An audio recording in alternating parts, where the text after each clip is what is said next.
Oh yeah, I was muted. Thanks. Yeah, I was muted. Hi. But yeah, these are both chats. They're both chats. What's really strange is on the app it's showing both. On the app, like on Stream Elements, it's showing me both chats.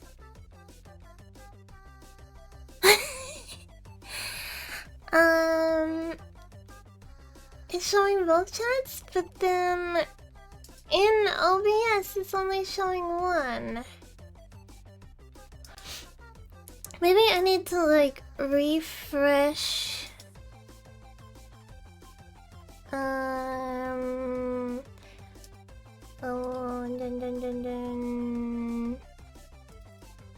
Refresh the cache for it. Let's see if this helps. Someone say something. Quick! Quick! Okay, that's YouTube.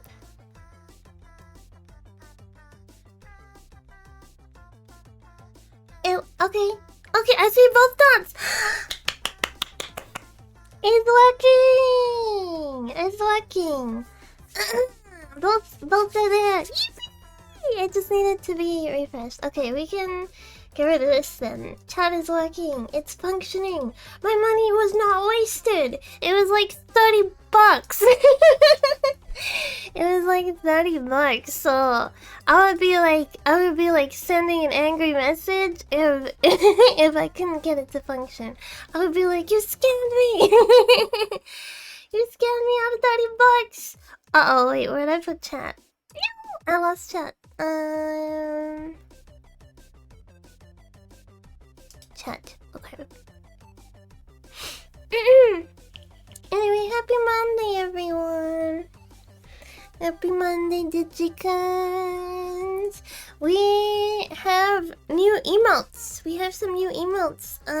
Let me just pull some hair out. It's loose hair, by the way. It's like loose hair. It's not... I'm not actually pulling hair out of my scalp. I'm just pulling out some loose hair.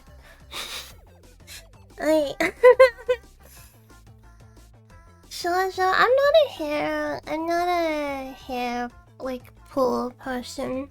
I don't like pulling my hairs out.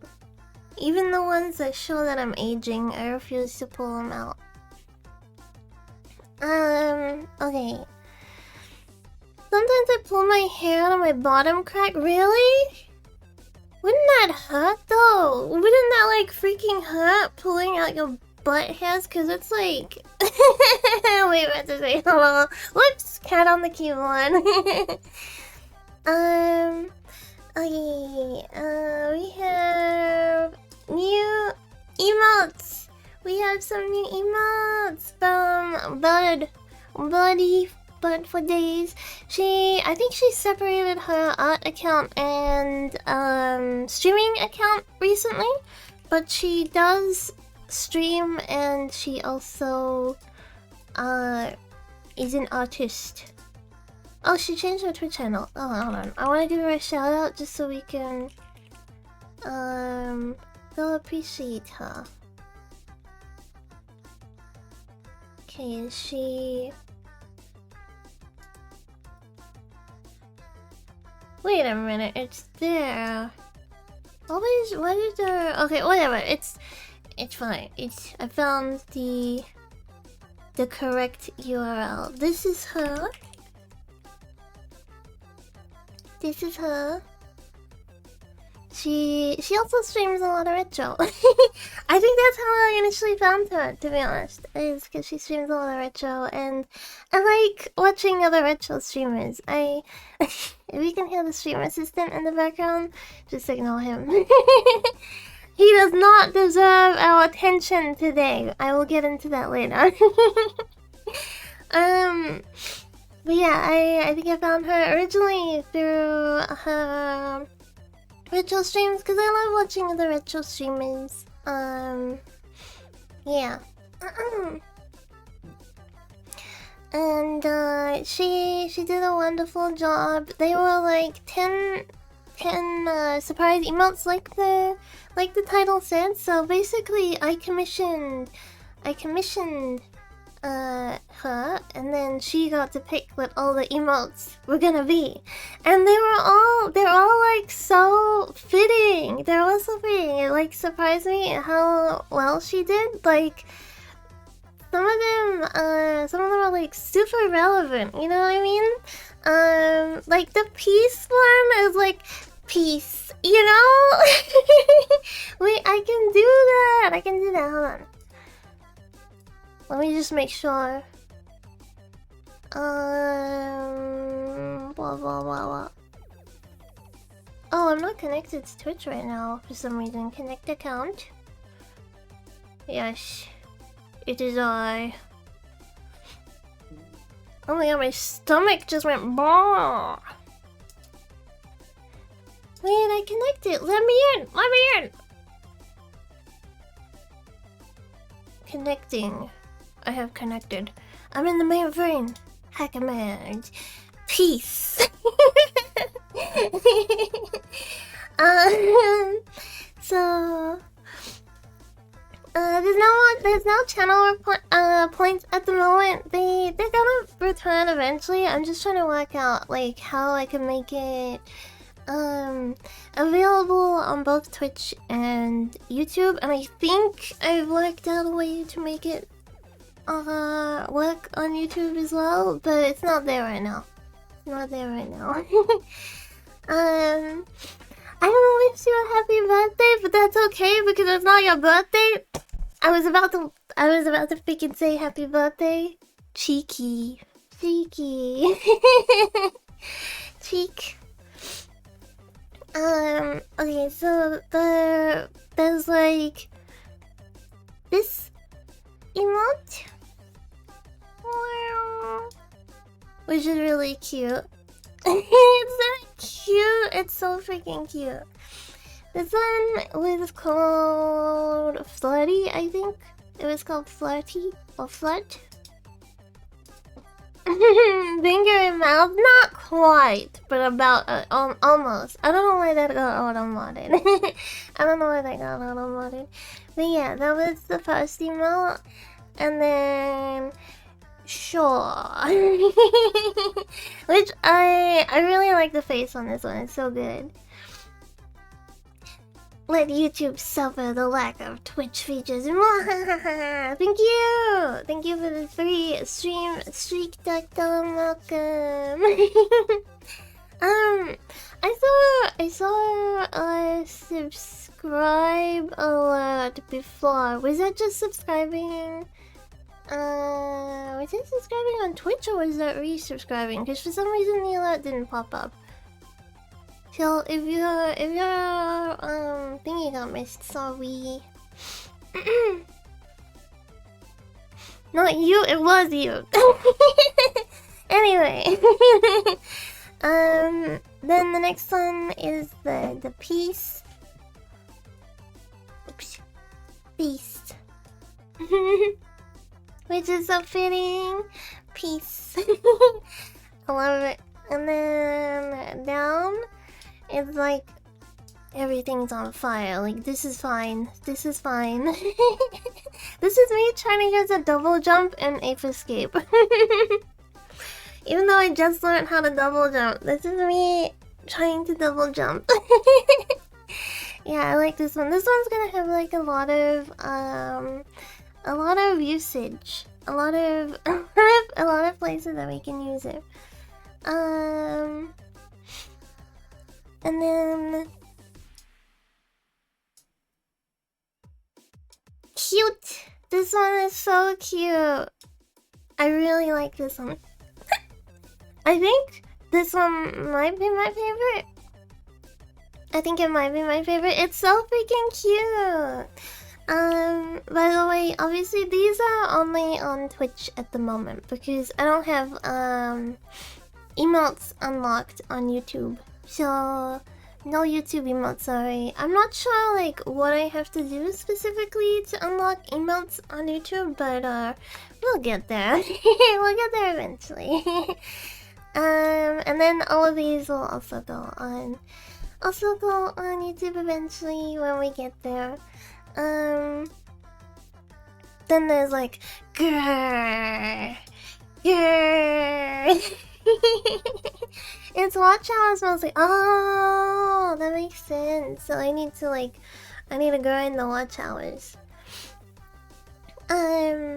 Also I hit 400 on YouTube, but it's a little bit of a hack because I think a lot of those subs are actually dead subs since I recycled my old YouTube account. So we hit 400, but it's technically not 400. It's technically not 400 because I don't think a lot of them are like still active. But still, we did it. A minor achievement, but achievement all the same. Constipated, this one? Nah, I don't make that face when I'm constipated. I go like, I don't know, actually, I don't want to make a face and say that's the face I make when I'm constipated. That's a little, ew. Okay, next one, yeah. Okay, maybe this one is my favorite. Maybe. Hi, Dueling Face. Welcome. Welcome. Hi, Stinky. I smell like soap at the moment. I think. Yeah, isn't and I did say that the future outfits and stuff I want to have like I want to be able to have like animal ears as like little headbands and stuff. I really like this one. I don't know, everything about this one is really cute. Especially how it's like kind of furry, like it's like semi-furry, you know? Like there's a little animal nose and there's like fur and that's a paw. That is definitely a paw. I like that. I'm gonna drink because I had coffee just before stream and it's messed up my throat.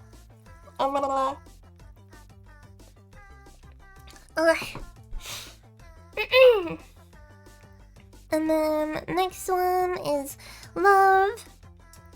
A love one, which is good. It's always good to have like a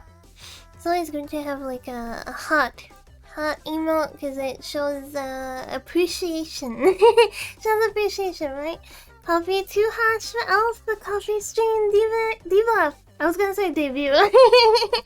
Yeah, hots are easy to use, so they're always like a really versatile emote. I think it's like milk products if I'm gonna be chatting, because it's like, I mean, if I'm gonna be streaming, I'm gonna be chatting a lot, right? And it like, makes my throat kind of phlegmy. I'm not lactose intolerant. I think it's just like a thing that milk does. Like, I think singers and stuff, they're like not supposed to drink dairy before they're gonna sing because of phlegm. And if I'm not streaming, I'm not actually speaking all that much. I love to yap, but I don't yap that much if I'm not streaming. I'll like speak to the stream assistant, but not like you know what I mean? I've heard for singers they drink warm water prior to events. I think just water is like important, and then yeah, nothing that's gonna like mess with your vocal cords. Hehe. This one is so silly. I think this is no, there's one after this as well. This one is super silly. I can't like think of a specific hi stream assistant. Hello. I can't think of like a specific moment where it's gonna be used, but I'm sure it's gonna get a lot of use. Hello. What are you doing? What are you doing? Oh my goodness. I'm getting bingy attacked. Oh my god, it's like his butt is in front of the camera. I don't need lickies on face. Who is that? Wait. No, not the keyboard!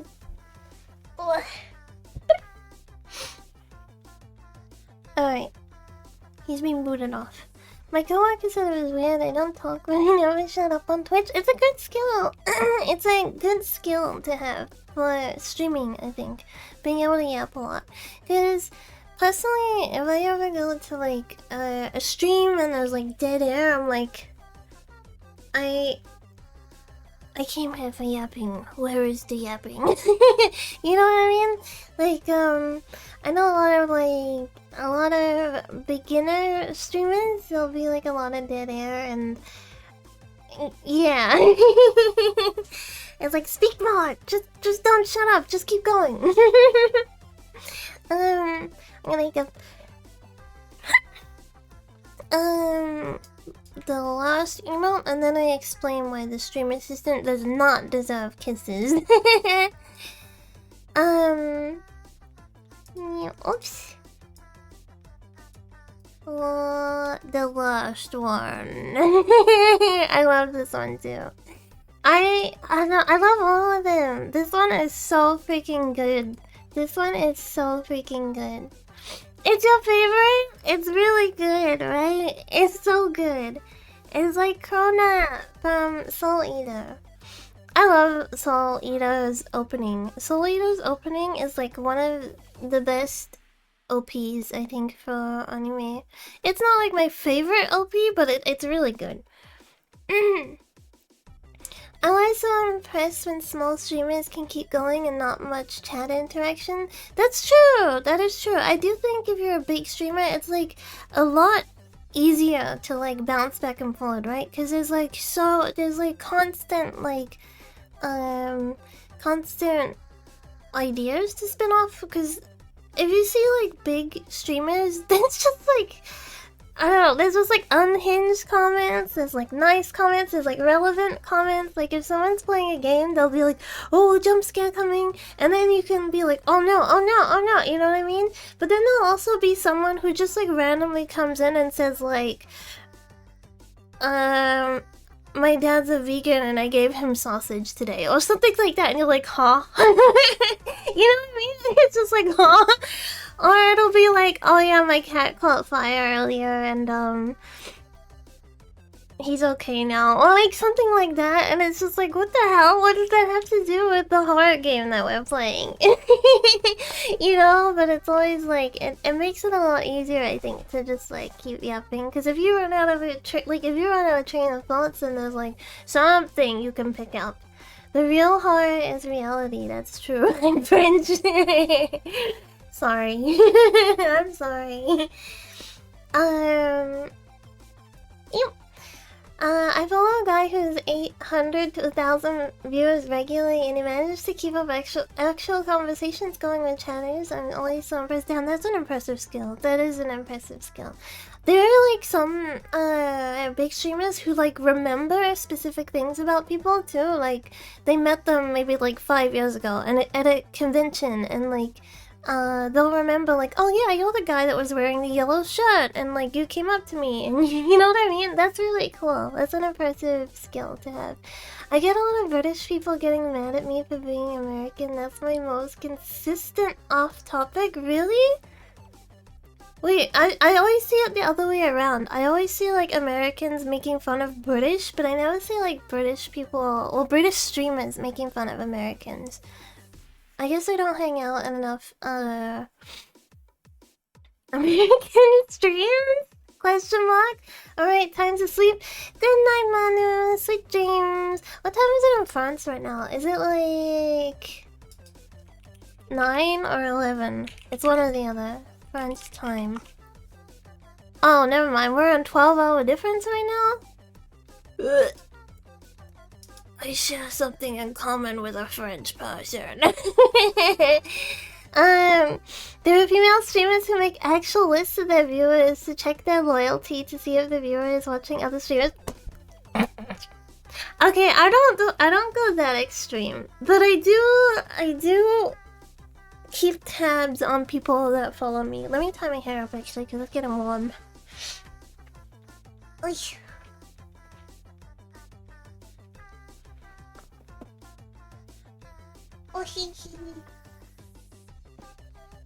I do keep tabs on people that are following me, and I don't know, if someone hasn't been around in a while, then it's like I like to know that they're still alive. You know what I mean? Like if someone was like a really active chatter and then all of a sudden they disappear, it's like, oh shit, are they still alive? Are they still okay? And then I'll see that they're still active. They've just moved on, which is okay. You know, we always, no, we don't always, but people change what they're in the mood to watch. You know what I mean? Like, I don't get offended if someone has like moved on from watching me, because I do that too. I do that when I watch people too. Like, it's not that I don't like that streamer anymore, I'm just not in the mood for their content or something like that. So I don't unfollow them, but I take a break from watching them, and then I come back to watching them like later on, kind of thing. I kind of do that for a few people. I need to go to the bathroom. I went to pee just before stream and I need to pee again. I'll be right back really quickly and then I'll continue that train of thought because it is getting bad. It's like my bladder is like, no, you gotta go. Also, Irish, welcome! Irish, my my little emoto, quite literally. Shot stacks unite. Okay, be right back.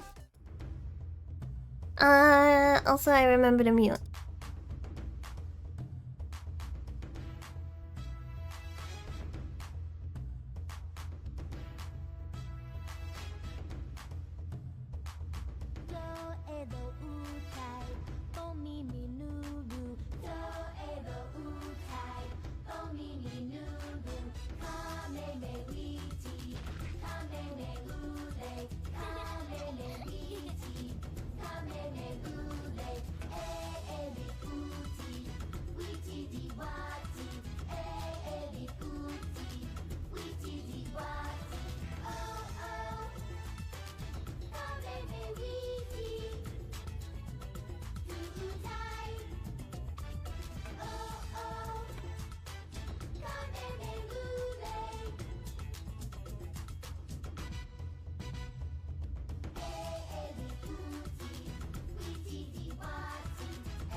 Okay, I'm back.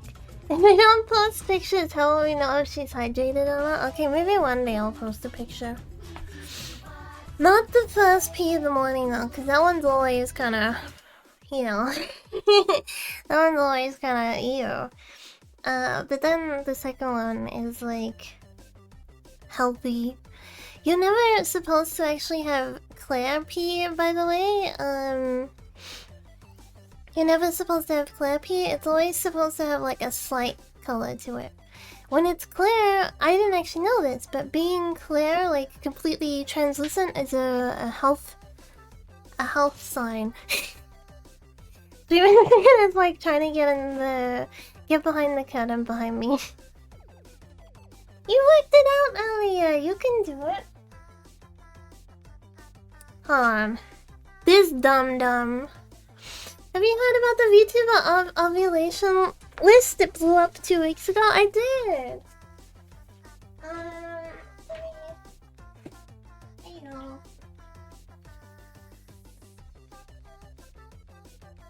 Personally, it doesn't bother me. I made a tweet like ages ago. And it was like, is she really your Ochi if you don't check her if you don't check her cycle? And I tried to show Iris because I was like, oh my god, it's relevant. And I went like through like, I don't know, like 2 years worth of my tweets and I couldn't find it, and I was so like, God, where the heck is it? And then I gave up. Because I don't know, maybe I tweeted it on a different account, but yeah. Can you believe no one has added me? No one loves me? No, nobody loves me. Nobody loves me. Everybody hates me. I'm going to the garden to eat some worms. I remember seeing that somewhere. Yeah, I don't remember. Did I post it on my Kagi account, or did I post it on my art account? We need to fix it, Chad. I don't know if anyone would actually guess it accurately, because I never post about like sore tummy or anything like that. I don't really post. You have gone through like 20 accounts. I've had quite a few accounts, yeah. And then there's like one that's just like privated and into the void. But yeah, personally, it doesn't bother me because to me, it's just silliness, right? And I don't know. I know, like, for a while the major thing was like parasocial bad, but personally, I think the nature of streaming is parasocial. Like the nature of being a streamer is parasocial, right? So it's like, I don't know. It just doesn't bother me. If someone wanted to attempt to track that, then have fun. Have fun, but I don't think it would be very accurate. It's also like that. There's nothing you can really do with that information, right? It's like, oh, this is when the streamer will be fertile, and this is when the streamer is menstruating. But it's like, other than that, there's nothing you can really do with it. So it doesn't really bother me. Don't underestimate chat autism. But I've seen so many people who are on that website saying they were wrong, and it's to sync up your gooning, so like they'll think that when she's ovulating she's gonna goon more. So like, if I goon now, then there's a chance that the streamer is gooning too. But like, women can like goon whenever. Like, you don't have to be ovulating. You could be menstruating. I don't know. It's like that also doesn't apply because women are different to men. You know what I mean? Like, some women, nothing will stop them. Some women will always be ready to goon, and then other women, not so much at all. You know, it depends. Everybody is different. Thanks for coming to my TED Talk. Oh, if I goon when streamer is fertile, it's like a spiritual connection. Really?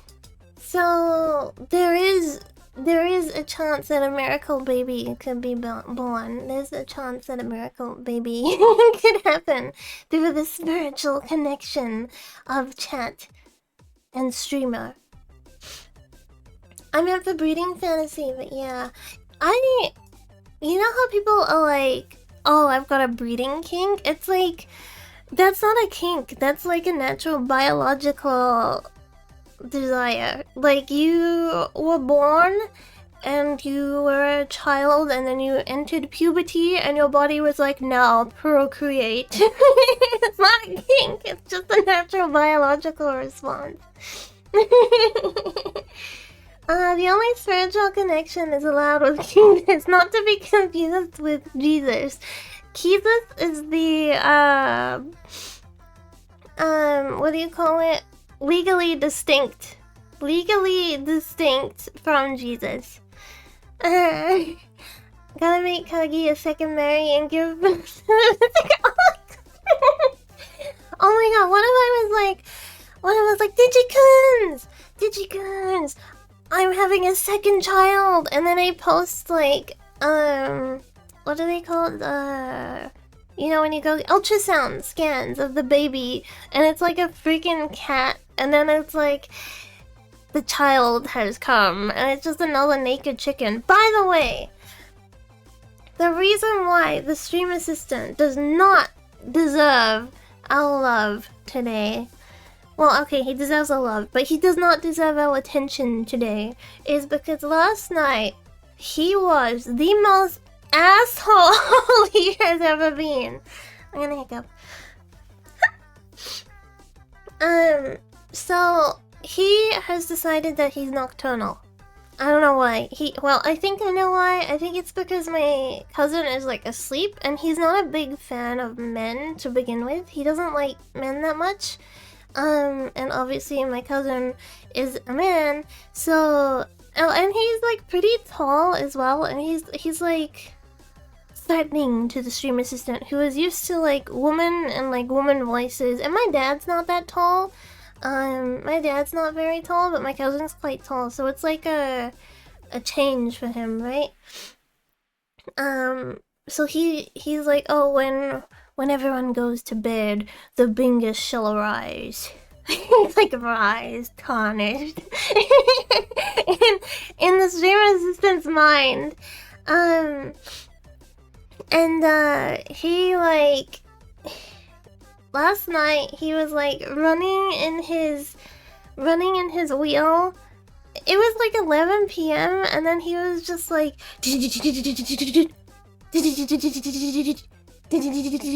like constantly in his wheel.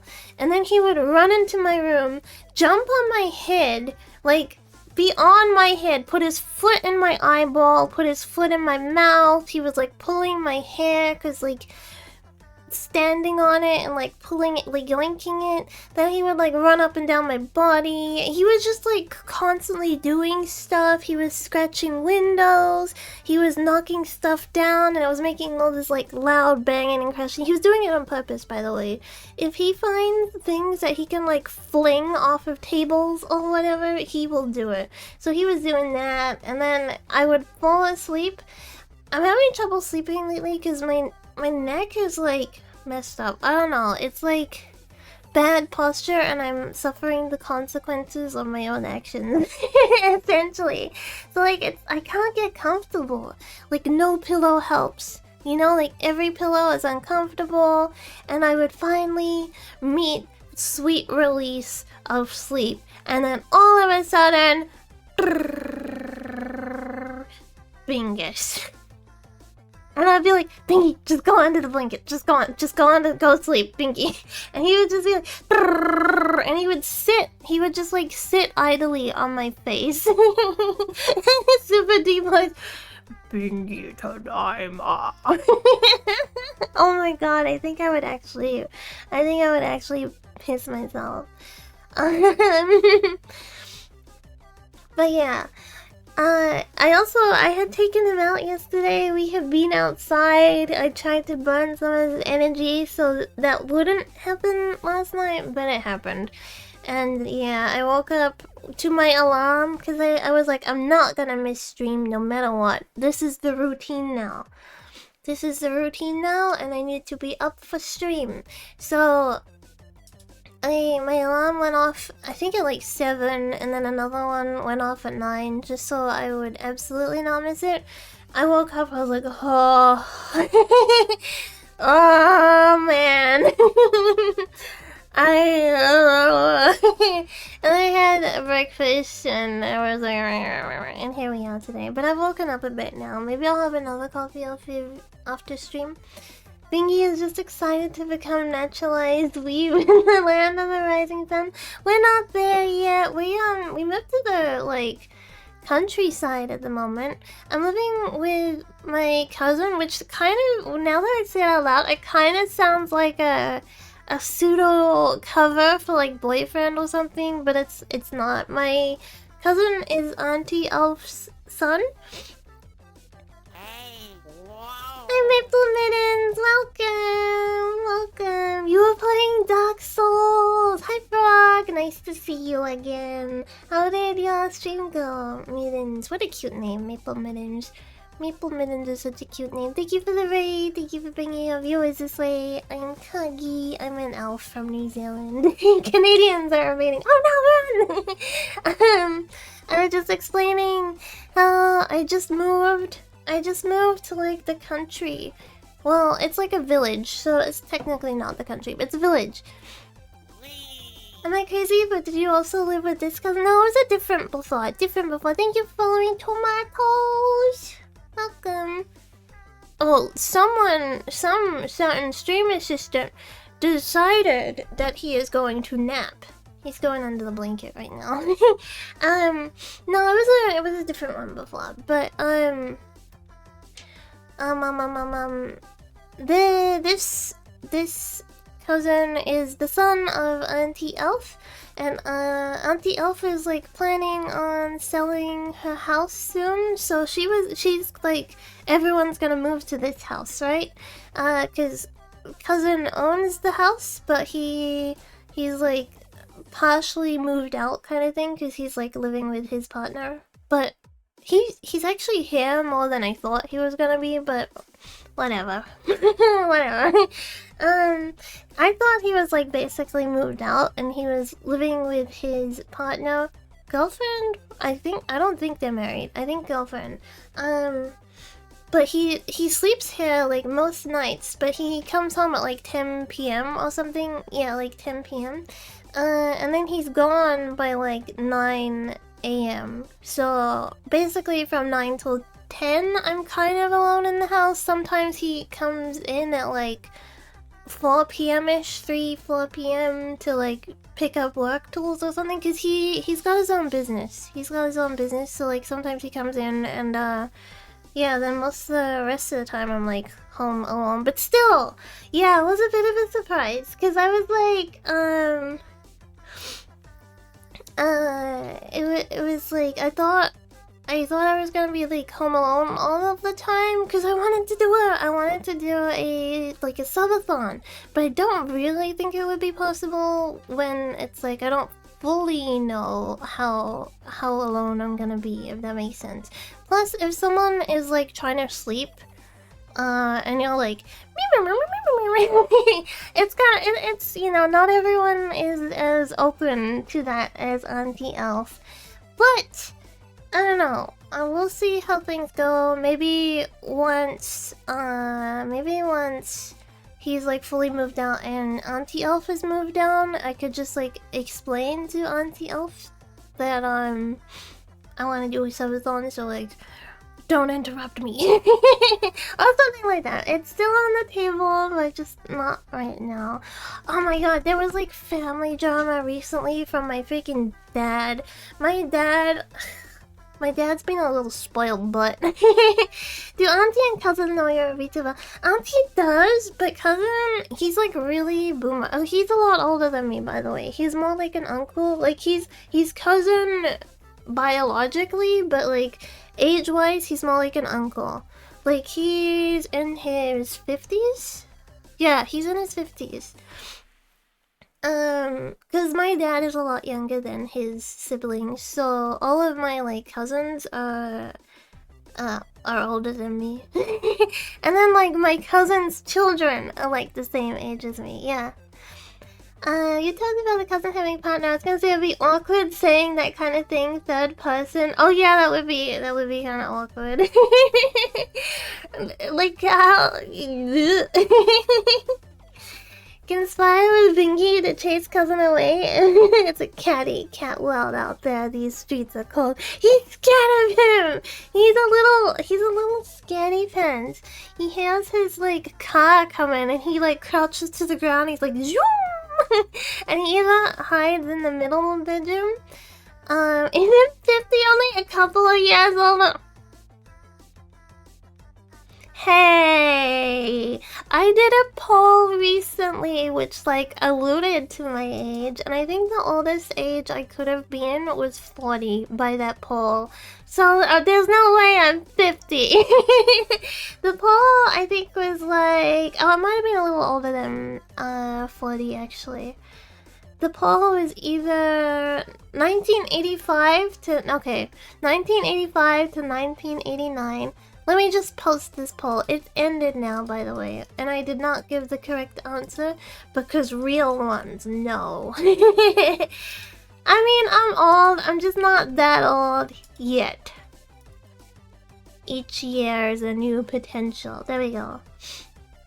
Uncle goes stealth mode when Bingy is around. The weak should fare the strong. No, I mean the stream assistant is the weak one. I guess he is kind of a weak one. He's a little baby. But yeah, there's the poll. I was actually surprised more people voted for younger than I would have assumed. Because I'm pretty open about being a millennial, right? And I'm pretty open about being a millennial, and some of those ages are not millennial. Old, it's happening. He's a naked cat who wears sweaters. Well, I guess if I take the boobs off, I could be lolly. 1996 is literally the last year of millennials. Yeah, but people voted. People voted 2001. That's baby years. Actually, if I was born in 2001, I would be 25. But if I was born in 2005, I would... Wait. I got it messed up. Okay. Let's ignore that I said that. I would still be in my 20s. I would still be in my 20s. But, yeah. Where was I going with that? I don't remember. Let's get rid of this. I don't remember where that train of thought was going. I'm glad that chat started working so I don't have to... I would have guessed 90 to 95. You feel about my age? That is the correct one. That is the correct one. 1990 to 1995 is the correct one. I was surprised too. Some people put 1985 to 1989. I guess it could be possible. But I think most of the things I've talked about in childhood, like, really place me in, like, that zone, right? Because I've talked about things that kind of a little old, like, a little younger wouldn't really be into. Thank you for following. Wait! Does that... Man, let me look. I think that follow made us into 900 followers! 900 followers! We reached 900! Arigato! Thank you! 900! Nice! Thank you, Cement! Thank you, Cement, for helping us reach 900. Also, did you see that the Made in Abyss next film trailer has been dropped? 2026, fall of 2026. Next new Made in Abyss film. I'm very excited. I'm looking forward to it. Because that is one of the like manga that I keep up to date with. Only 100 away from 1K. It feels a lot more of an achievement this time around, I think. It feels like a lot more of an achievement because I've been a lot more active and yada. What arc are they on for the films? I believe we're not caught up to the manga yet, which, you know, probably won't happen because the way things are published. I think we're going to meet, what's her name? The lady with the curl in her front hair. I can't think of her name. And her boobs are kind of out. Her boobs are just kind of out. Hello, Kag, you doing okay? Whatever I want to do, welcome back. I'm doing good, thank you. Hello. I hope you're doing well. Going purely off vibes alone, no real world lore. Kagi doesn't feel like mommy for me, but rather One-san with Imoto. I think I agree with that entirely. What's with the hands? Am I supposed to make a picture? You can if you want. You can if you want. I think so too. It's like, I don't give off mommy vibes. Not in like the sultry mother kind of way. But I think... I mean, I don't think I would be a bad mother, but I'm just not like... mommy... You know what I mean? Like the sultry kind of mommy. I think I give off more like One-san, but Imoto attitude, yeah. I mean, I'm still Imoto to some of you, but I think for most of you, I'm One-chan. No mommy energy, mom, not mommy. Yeah, that's it. No, I'm not mommy. Or mama for an actual baby. Cause I'm quite good domestically. Like I'm able to cook, I clean. I mean, I cook every day. I take care of a naked chicken son. I would say in general I'm pretty caring. I think I'm patient too. So I've got like good domestic qualities. I'm just not like, you know, sultry. I'm just not sultry.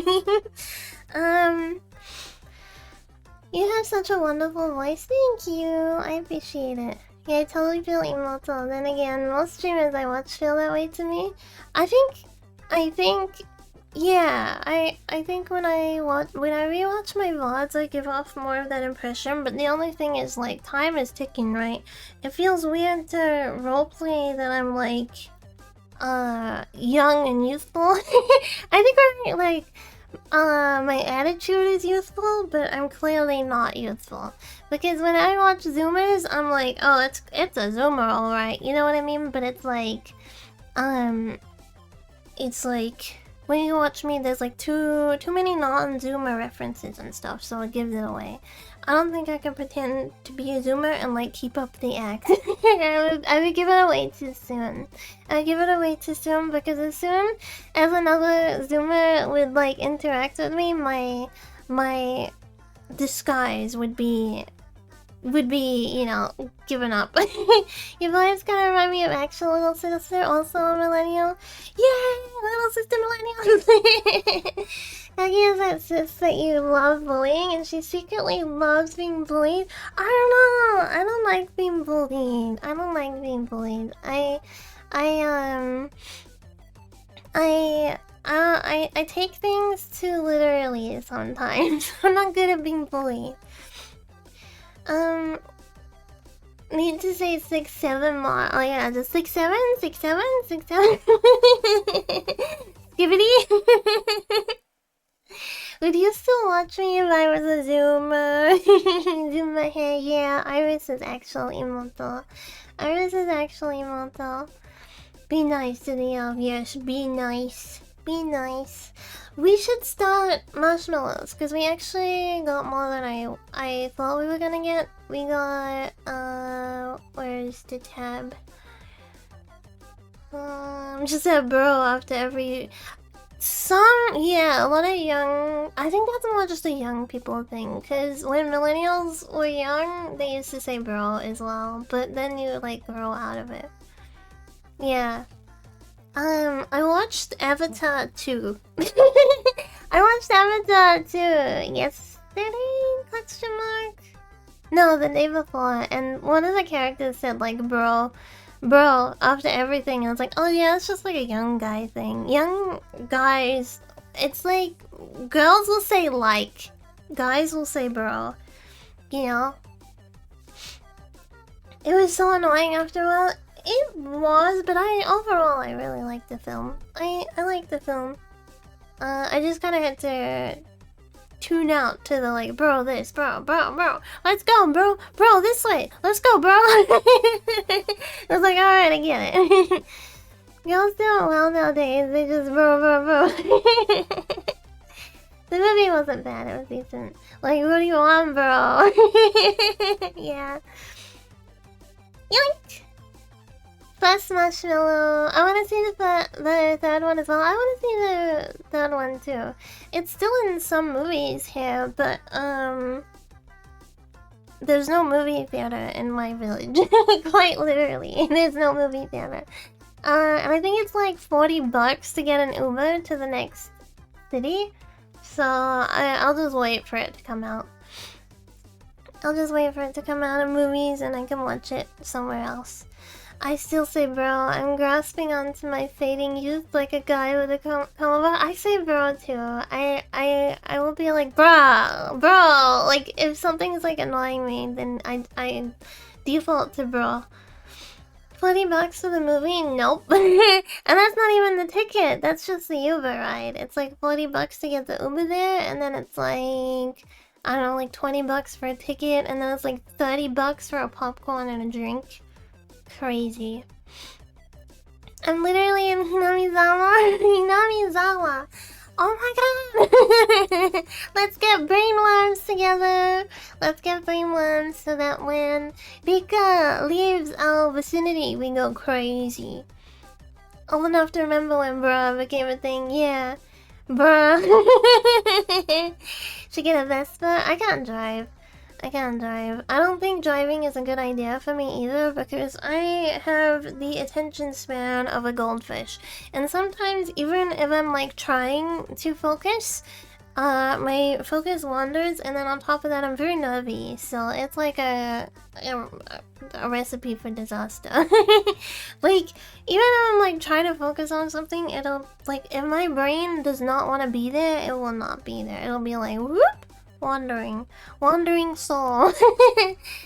My orange says hi. Hello, orange sun. I hope you enjoy stream. Meow meow meow meow meow meow. Meow meow meow meow meow meow. I translated for him. Surprising driving does heal your attention span. It forces you to focus under the threat of death. I've been in situations where it's like you need to focus because you could be in danger, and I still had trouble. So I just accepted that. You know, driving is perhaps not for everyone. And I won't be in a village forever. I mean, we'll be moving, right? It's just like a temporary thing. And my previous city, Auckland, was like the largest city in New Zealand, so I didn't really need to drive. There was always like accessible transport, and then when I move again, it'll be back to Japan, so there will be accessible transport again. The main thing that you have to worry about is if you have an animal. Obviously, you need a way to be able to get them to a vet if an emergency happens. But I think in an emergency, I could like call my cousin or something if he wasn't here and be like, I need to call the vets. Yeah. Most people in Japan don't drive, right? I think most people, yeah, it depends. Like, if you live in a smaller place, then people still drive. But if you live in, like, Tokyo or something, you don't need a car.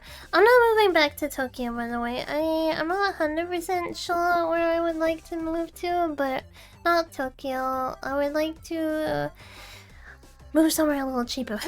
Because Tokyo can be cheap if you wanna like live frugally, but I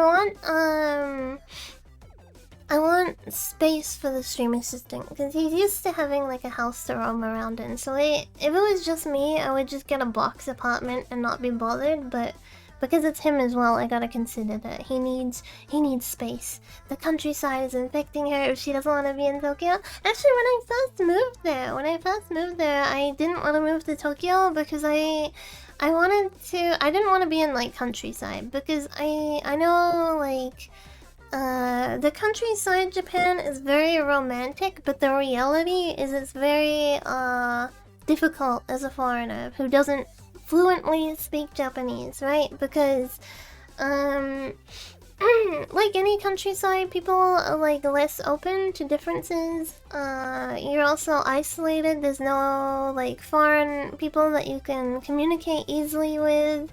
There's not a lot to do in the countryside. Yeah, and especially if you don't drive, then you're kind of just like stranded out in the middle of nowhere, right? And getting to anything interesting takes a considerable amount of time, and if you're working, you don't have a lot of time. At least for me, I didn't have a lot of time with my first job. My first job too, they would sometimes just schedule me for like 11 hours. Like 11-hour shifts. It was wild. It was like really wild, and I didn't have consecutive days off. It would be like one weekend day I was free, and then I think it was like Saturday and a Monday or something like that. I don't remember, but it was like one weekend day and one weekday was not working. So I didn't have like a lot. Yeah, it was. It was really miserable. I think if I just taught, like if I was just teaching kids or if I was just teaching adults, I wouldn't have had a problem with it. But it was like the constant shift between like children to adults to toddlers, because the toddlers were like a whole another ball game. Will I be teaching again? I want to go to language school initially. And then if I can, then I want to continue like doing art while I'm there. But I need to use this year to actually kick my butt into action and start like building my art account again. And you know, be able to support myself. And then if that fails, then yeah, I'll go into teaching again. But I'll probably focus on just kids, like just kids and not like the combined. Even though I prefer the adults, I feel like there's probably more what do you call it? Stability in working with children, because there's always gonna be children. You know what I mean? There's always gonna be kids that need to learn English, and then it's like I'm only teaching kids, which makes it easier mentally than like kid, adult, baby. There was a time where you're making so many babies, but it feels like a while since you won job. I actually stopped working on like VTuber models for a while because it was very draining, and some of the people that I was working with were not very, how do I say it? It's not professional, because I'm not a company. I'm not a company entity. I'm just one person. So there is no grounds for like deciding when something is professional or not professional. But some people that I would work with were very rude or very bringing drama into things. Yeah, some people were just jerks, pretty much, and or expecting me to work for like cheaper prices, or like constantly trying to haggle with me, or just like overworking me essentially. And I would try to explain like, hey, I can't keep up, like you need to just give me this because I have someone else waiting for work, so you can't keep pushing for more and more and more when someone else is waiting on their work, right? That was like one of the issues that I would have. And then I would have like other people where I think I haven't really spoken about it too much, because I never want to put other people on blast, right? And I never want to be like, woe is me, and I was or look like I'm ungrateful for people appreciating my work, because honestly I feel like amazed that people want to commission me and stuff, and there's still people who are like, hey, if you're ever gonna open again, can I work with you and stuff like that, right? I'm very fortunate and I'm very lucky in that regard. And it wasn't everyone who was like this. Some people were incredibly kind, incredibly patient, incredibly sweet to speak with, and I still speak with a lot of the people that were that way. Like we speak outside of VTubing, and you know, that's like really nice to have. But then there were like other people who would be like, I don't want you to work with this person, right? Like let's say Stacy and Nancy, right? Stacy commissioned me first, and then she messaged me basically saying, hey, my friend Nancy, do you know her? And I would be like, oh yeah, I know Nancy, I've worked with her for like something else. And then she'd be like, yeah, Nancy wants to work with you. You should do it so me and her can be like model siblings. So then I was like, okay, I'll yeah, when she comes to me like asking for a commission and stuff, I'll work with Nancy. I start working with Nancy, and Stacy and Nancy have an argument behind the scenes. And now Stacy is saying, oh, I don't think you should work with Nancy. I don't think you should, because she's saying that your models are lollies. And I would say, I don't really care what someone calls my art, right?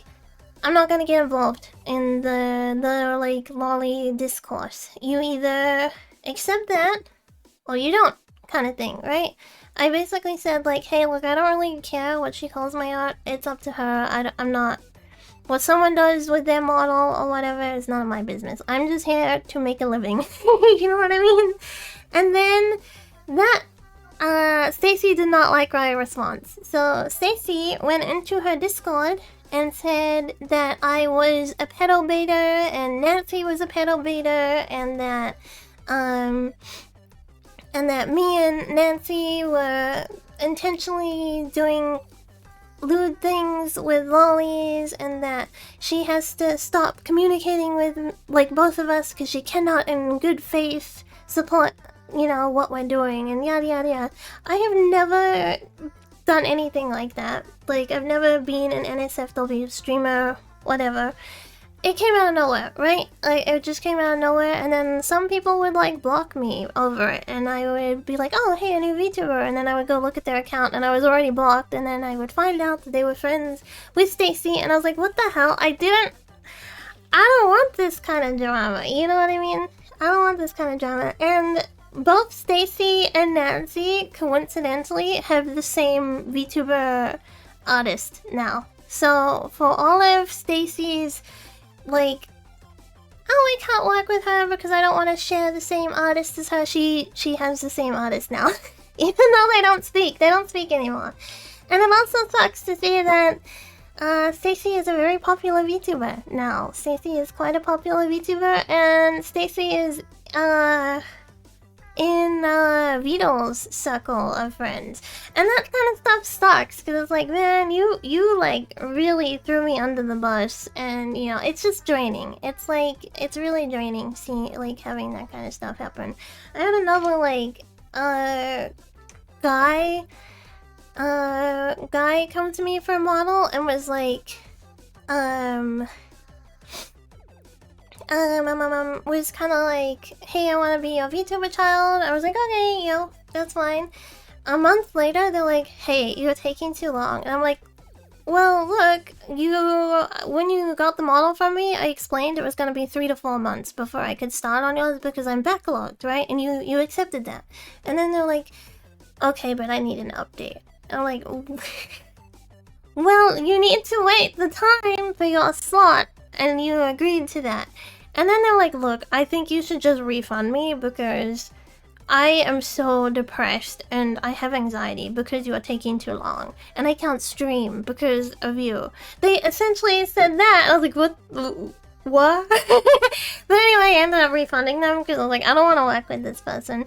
And then they still didn't stream. So I was like, alright, whatever. I hate shouldn't work with a man.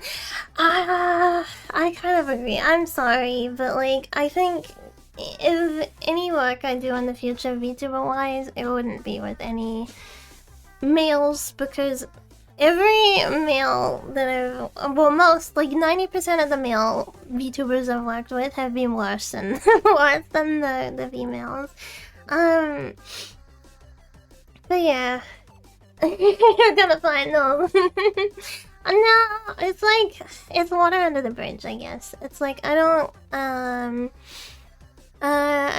care if they, like, I don't want them to suffer, right? I'm not like that. I'm not, like, malicious. It's like, okay, that sucked when we communicated. It sucks that like, you have kind of gone along looking like Mr. or Mrs. Nice and yada yada yada, but that's just the world, right? That's just the world. There's always, like, people who get away with things, and in reality, karma, you know, doesn't work the way we want it to. Obviously there's still some feelings there, like, obviously I'm still, like, a little resentful, but I'm not, like, hung up over it in the way that I think about it every day and stuff. I got Digikins, and I'm very lucky to have a supportive community. I'm kind of in my own lane most of the time anyway. I don't really socialize that much, and I think it's good for me to just be kind of in my own little bubble. That kind of crash out is wild. It's not like you ever hid your art, so they would have known. That exactly. It was like, well, you've seen my art. It's not like I ever have been anti-lolly or anything like that. I've been very open with my opinions on lolly art. I think art is art. You know, like, as long as no one is being hurt, then it's fine. Sometimes it's like the worst of the people get filtered upwards.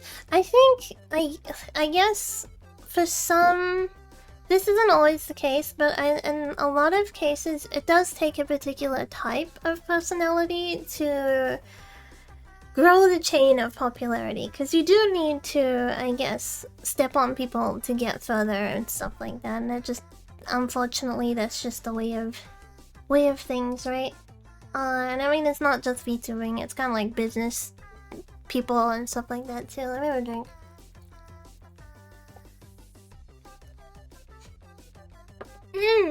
Yeah, usually best bet is making sure I don't continue to be a part of your life. I agree.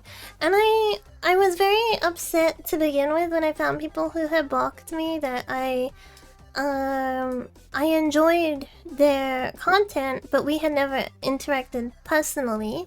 But then I figured, like, hey, if someone's gonna block me and we never personally interacted, and they are just blocking me on the pretense that someone else has given to them, then we were probably never gonna get along. You know what I mean? Like, we were probably never gonna get along.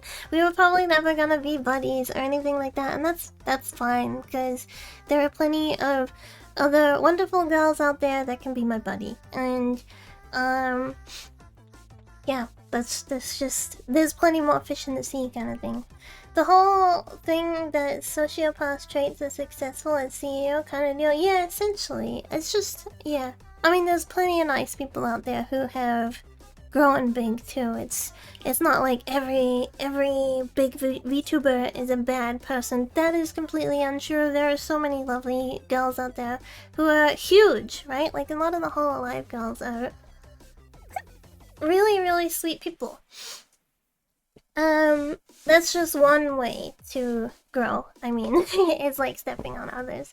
Agreed, unless your account seems like a GFX art scammer, I always feel okay blocking. Yeah, but scammers aren't people. CEO, literally parasite that doesn't do any job but gets the highest salary though. Oh, that's like a, yeah. Can you blame them though at the same time? Like, can you blame them? Because how cushy would that life be? How cushy would it be to just be like pushing people around and getting the most pay and doing the least work? Throw bricks at them? Okay, let's all collectively meet up and go throw bricks at CEOs. We'll pick a country and we'll show up there, and then we'll like slowly get deported. We'll like taper off, you know? Like, we'll show up as like 20 of us, and then we'll be like, I don't know, what country would we go to first? Let's go to England first. Let's go to England first. Let's go to England first and show up at some CEO's company and like start throwing France? Okay, let's go to France first. And then most of us will like scatter like roaches when you lift up a rock, right? We'll like scram and we'll all go in different directions, and then some of us will be caught and deported, but then some of us will survive, and then we'll go to the next CEO and we'll continue until there's only one left standing. Which will have to be Mono, because he's like the only French person in the Digicons, I think. I don't think there's another French person, right? So the last man standing will be the citizen, and then he goes to jail. And we reconvene in another country. After we're being deported, we'll reconvene in another country, and we'll repeat it until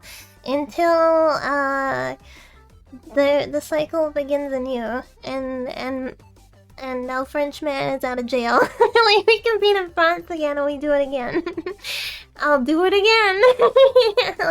like Goofy. Bricks shall continue until morals improve. Down with capitalism. Until we're either in jail or we've defeated capitalism. I agree. We will you will collect bricks. No, we will collect bricks. We will collect bricks together. Anyway, the best marshmallow. The best marshmallow that has just been idling on screen for like an hour. Your streams are a lot of fun. I'm glad I found you. Wait, I should turn it off when I am replying. Let me put chat up here so I don't miss anyone. There we go. Put this over there. Streams were a lot of fun. I'm glad I found you. Unless I...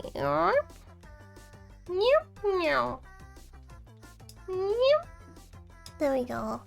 And then I can... So I can do it at the same time.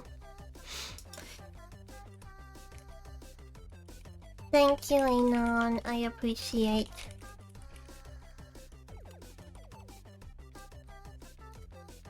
Appreciate. Oh, it's a good time for the heart emote. We can heart emote on that. Okay. Onto post. What if I turned the marshmallows back on so you can see the page and it was just poll. I just like head poll up. That would be kind of funny. It would just be like poll and there's like some, I don't know, like really unhinged stuff. Yeah. Oh my goodness! Thank you! Oh god. Oh god, is it gonna repeat 20 times? Okay, no, it's not. It's not going 20 times. Thank you, Iman! 20 gift subs! What the hell? 20 gift subs! Thank you so much! I appreciate it! Arigato! Arigato! Oh! Tolu! That happens. That's a Furby bot sound when there's 5 or more gift subs. Thank you. Oh, Tolu! The moment you mentioned Paul is a sign of the Fortune deep dive stream when...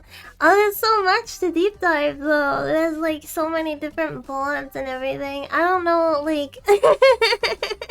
What responses subs? No! I don't think anyone from Paul would be watching me. There's too much, there's too much, like, tinfoil hat on Paul. I'm sorry if you're a Paul user. I'm sorry. I'm not wise to the... I'm not wise to the mindset. Thank you so much, Anon. Thank you. Anon Digikun. Actually, Paul would watch you though, like... but I don't think I could stream what happens on Paul, because you just go there and it's like, there is...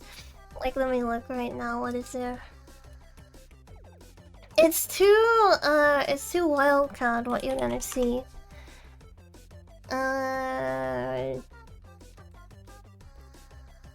Picture.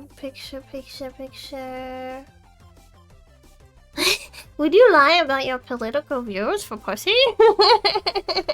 Yes. I'm curious, what would they say? What are the responses on this? I'm like genuinely curious.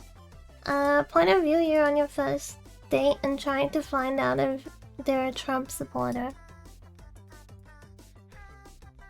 Most of them will lie about their political views for dicks, so it doesn't matter. Got it. They're nuanced and complicated. Third thing's a conservative, okay? Would I lie? I'm kind of a socialist. Would you lie? Would you lie about your political opinion to get a date? Okay, what else is there?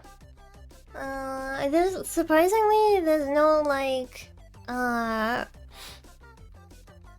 porn stuff. There's always like a random porn board that'll pop up and get nuked really quickly, but Linux. Linux gives our country digital sovereignty and it frees the shackles of Microsoft. This is why there is so much aggressive shilling against Linux. I don't know. I just think Linux is less bloated than Microsoft, and it seems like Windows gets like worse. Every iteration of Windows gets like worse. I'm really excited for stream operating system to be like more more widely available, because I want to swap off of Windows, but I'm so stupid, and Linux seems like I need to big brain a lot.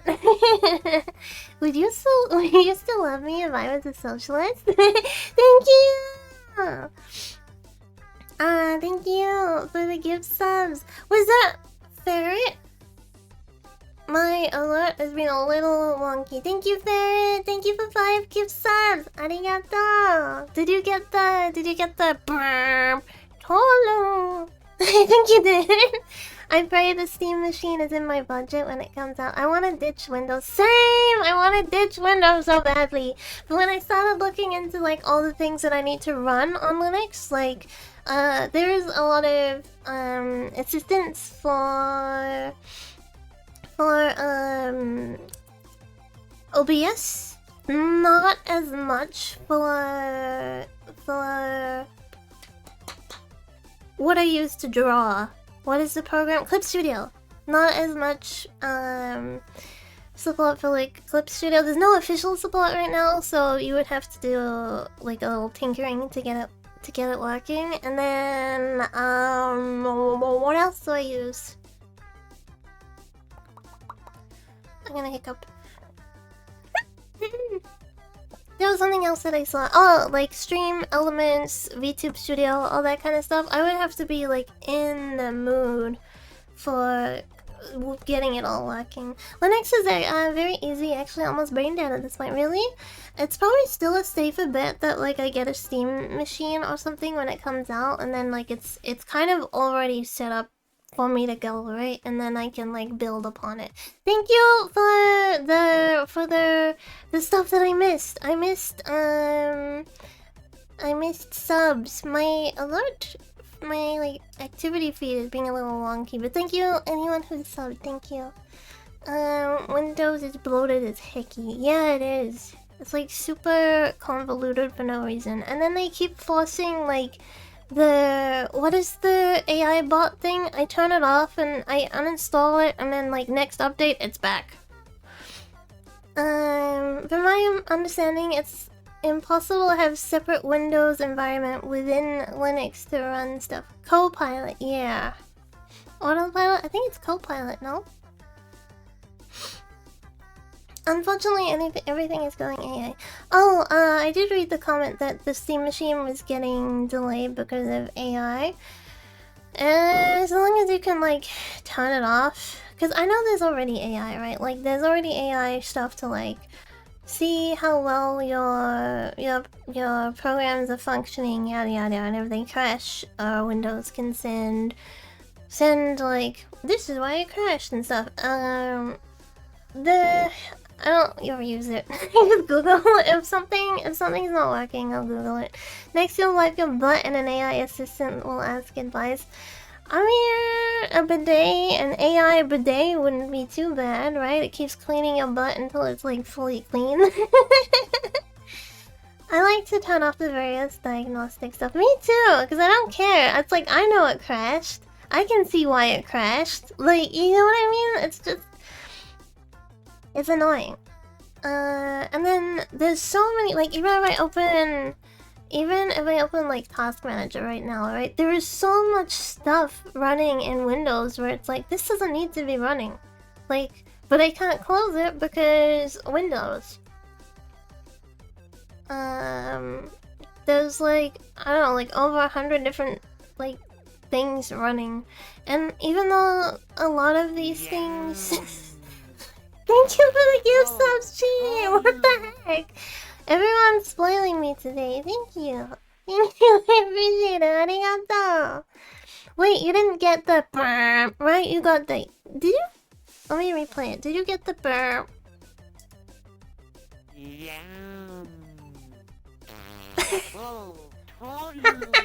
Okay, yeah, you did. Oh, totally.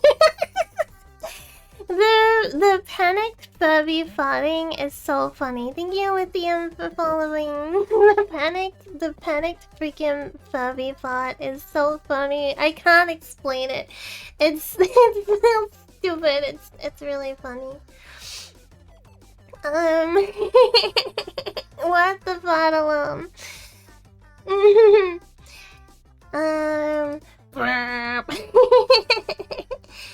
Okay, back to, would you change your political opinions for a date? No. Because it's not gonna end well. It's never gonna end well. I don't date if there's no long-term, what do you call it? Goal in mind. I don't like casual dating. I've never seen the point of casual dating. It's like we're either in this or we're not, kind of thing. And I think if you're changing your political opinion for someone, then they're not your someone. So, easy no. I mean, of course there's like some things where like you can have differences of opinion. And it's not really gonna affect things between you, but I think there are other things where it's like, clearly these are like, grounds for different, personality basis, I guess? Like, let's just say you're like super anti-gay, but then the other person is like very gay accepting. I don't see how that will work, because they're like such conflicting opinions that they kind of tie into like different personality traits as well. You know what I mean? But then there's other different kinds of opinions where it's like it doesn't really matter. Like you can have different opinions, it's gonna be fine. I feel like lying about your opinion will just get found out later, so it just seems like wouldn't want to do. Yeah, I agree. It's something that wouldn't like long term, and then I don't see the point. Wahoo! Welcome. I think yeah. Yeah. Okay. Have you all ever thought about the fact that it is always pee-pee time when poo-poo time, but not poo-poo time when pee-pee time? Yes, because I think I've heard this quote before, like, poo-poo time is always pee-pee time, but pee-pee time is not always poo-poo time. So I have thought about it before. I have thought about it before. Yes, I have thought about it. Let's get that one out of the way. It's like your body realizes now is the time to just get rid of everything. Do it. Ma'am, respectfully, your model is absolutely adorable. Thank you so much. I am the artist and rig artist for both model. Well, yeah, for the model.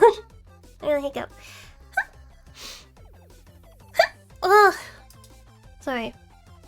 Excuse me, I should say. Next question.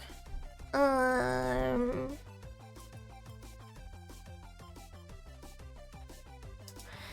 is the stream assistant finding the new location after the move?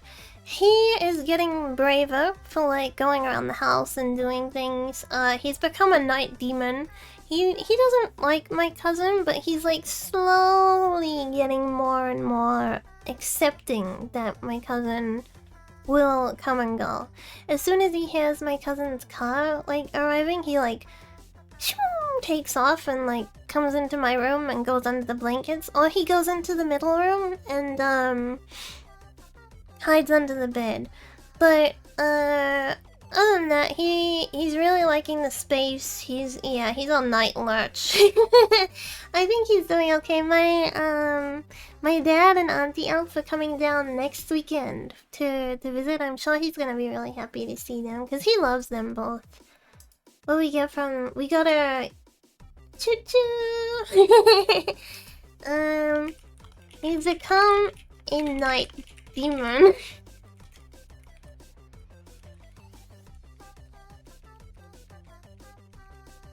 There we go. I don't know if this house is like, I think it's bigger. I'm like really bad at like judging if this house is... It's more spacious, at least. This house is definitely a lot more spacious than Auntie Elf's. And it's like a lot more like wide open space. So he's like able to run easily. He really likes that. Beans. Kagi, when my butt itches, I scratch it and my finger goes brown. Wash your hands, you nasty. Wash your hands, you nasty. Do you ever get like itchy butt at the supermarket and it's like, why now? Why now of all places do I have to have an itchy ass right now? It always seems like when you go in public, it's like itchy butt. Wipe better? I think it's like... I don't know if this is TMI, but I think I only get an itchy butt if I have like hair removed and then like the hair is growing back. I think that's the only time I get like itchy butt if I'm like in public. This is why bidet reigns supreme. I agree. I do use wet wipes though, which is kind of like I have to compromise. I don't have the luxury of a bidet, but I do use wet wipes. Don't you mean wash your butt? But they got poop on their finger! Okay, wash your hands, you nasty. And your butt. Okay, there we go. Make sure they do both. I wish bidets were like a common practice in Western countries. I don't know why they're not. Because it's kind of nasty when you think that we just like put paper there and we're like, yeah, it's clean now.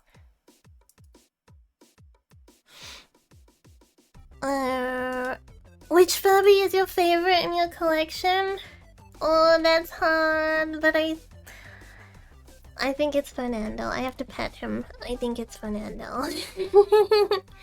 Unless you're scratching internally, you should not get poop on your... Yeah, I agree. You shouldn't be getting poop there unless it's going up the hole. Or maybe you like had like a mishap kind of fart. I don't know. Maybe you like farted and like some extra came out, some unexpected extra happened. But don't go in raw anyway. If you're gonna itch your butt, don't do it through the underwear. Wait, where did... Oh, that was... Never mind, that was just a repeat alert. Don't itch your butt without protection. Do it through your underwear. Otherwise, yeah. Not good for finger. Isn't that thing where it's like, wise man said, man who goes to bed with itchy butthole wakes up with smelly finger? Isn't there that saying?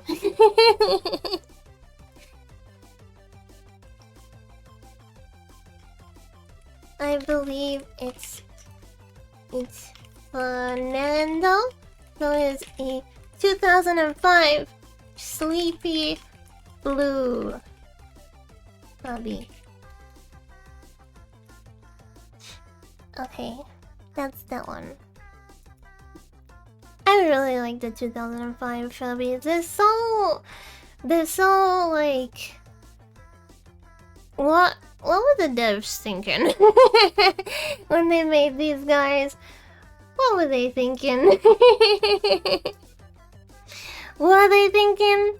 I mean, I guess they were. There is like they're like an upgrade technically to the 90s Furbies, but they not thinking. It's kind of funny too that they went from the Shelby, like, which is like a crustacean Furby, and then they went into the 2005 Furby. There was a plot, but I feel like it might have been clouded. Yeah, I agree. I mean, I know the initial concept for the 2005 Furby was that they are more realistic than the previous generation, but they went a little too realistic, you know what I mean? Hello, welcome. Welcome, RCN. 2005 was peak. I had a Shelby, really? I never had a Shelby. I remember when they came out, but I was never blessed with a Shelby. They're really expensive now. If you want to get a Shelby now, they are super expensive.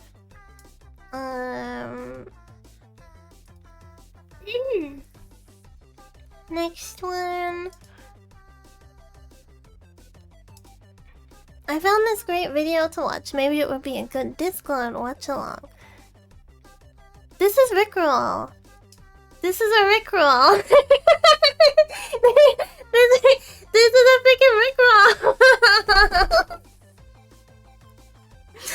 I know this URL. I know this URL. Good try. But yeah, this is a bigger Rickroll. Someone else can check. I won't paste it, but someone else can check. Remember the basics of XCQ? Yeah, I remember it because it's like it looks like XQC, right? But it's just like flipped. And every time I see this, I'm like, oh, this is Rickroll. Okay. It's a remastered Rickroll.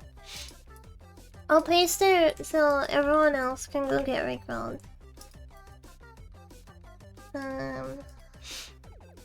There we go. If someone else wants to go watch it, please enjoy.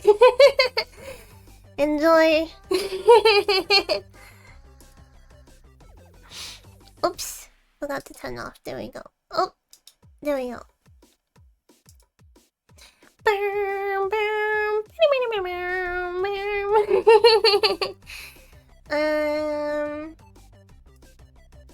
Now we're gonna give Kagi up. Now we're gonna work Kagi down. Next one. Can you get closer to the screen, please? Okay. Okay. I'm closer. Is this too close? Is this too close? I feel like I might be a little close. Perfect? Okay, I'll just hang out like this for Well, I keep getting set up. Yeah. There we go. Wait a minute. The thing right under my Look at him! Oi. Ugh. Oi.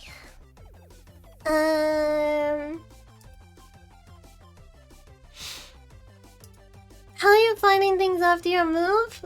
I think it's nice to have the privacy. I enjoy.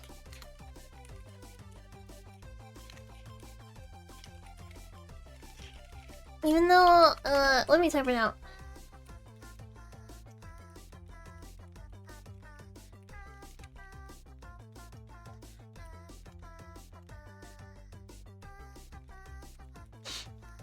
Okay, I've been enjoying more privacy that I've had. Even though, I didn't think my cousin was gonna be here so much, it is kind of nice that I've kind of gotten used to his schedule, so like I understand that he's gone by 9 AM and that he's probably gonna show up again like 3-4 PM, you know? But there's a lot more privacy time, and I'm not getting interrupted all the time, which is nice. It's quiet. Not having Uber Eats kind of sucks, but you know, I did manage to get KFC the other day. There was like one person available for delivery, so I managed to get KFC. Even though I don't eat KFC that much, it was a nice treat. It was a nice treat. But I guess it's good for me in the long run to not have Uber Eats, because, yeah, my waistline will be thankful for yeah. Your own private goon cave? Maybe it does sound like I'm alluding to that, but I'm very comfortable in the company of myself. Like I don't really get lonely. I did used to get lonely until I got back into streaming and I got the stream assistant. And ever since then, I'm not really lonely anymore. So most of the time, I just kind of like to be on my own, doing my own thing. And with Auntie Elf, she's kind of the opposite. She's like a social butterfly. So she constantly wants to be chatting or like doing something, and it does make it difficult to like get into like the grind of things. Because if I'm working, it's like, don't interrupt me. You know what I mean? I'm like that kind of person. I'm like, I'm working. And I just want to be left alone. But Auntie Elf is like, hey, look at this. This person had children. Look at them. And I'm like, you know what I mean? I'm like, I don't care. But I'm not gonna say that to her because it matters to her. And if it matters to her, then I want to be polite. Because I care about Auntie Elf, and like she loves talking about people's kids and people's pets and what they're doing and if they're going on holiday and you know, all that kind of thing. And I'm like, I don't care. But yeah, like I said, I do want to be polite. I don't want to be mean or rude. Hi, weirdo mannequin. Introvert Kagi finds introvert husband and they both quietly sit in their own rooms introvertedly. Yeah. Let me drink. I don't know. It's like, relationship stuff is hard, right? Because, hi String Beans, welcome. Relationship stuff is pretty hard. I think it's hard when you have plans to like move and stuff like that, like where it's like, oh, I'm moving back to Japan. Obviously that creates difficulties in relationships because someone has to be like on board with doing that, and not only on board with doing that, capable of doing that, because not everybody is capable of doing that, right? It's not as easy as just like, hey, let's move to Japan and it'll work out, right? There's like a lot of steps you have to take beforehand. There's like a lot of things in place that you need to have, like you have to have groundwork laid down. You can't really make connections while you're in a transitionary place. I agree. Plus, you also just gotta be like in the same headspace as someone, like into the same stuff, yada yada yada. I just need to find a dynamic who is the lead and who is being led. You mean like an equal partnership? You take turns at being a leader.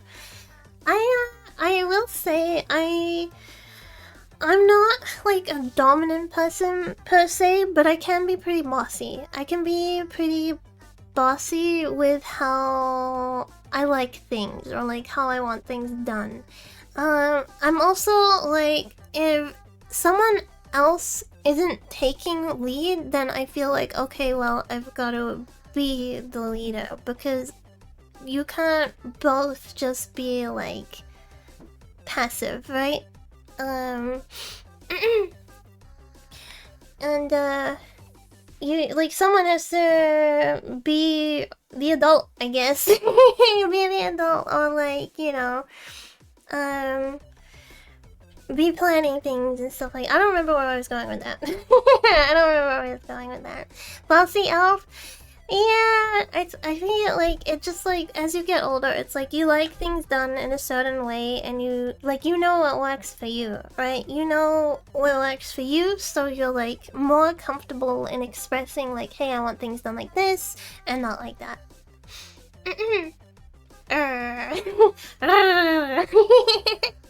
What's the safe word? Supercalifragilisticexpialidocious. Okay.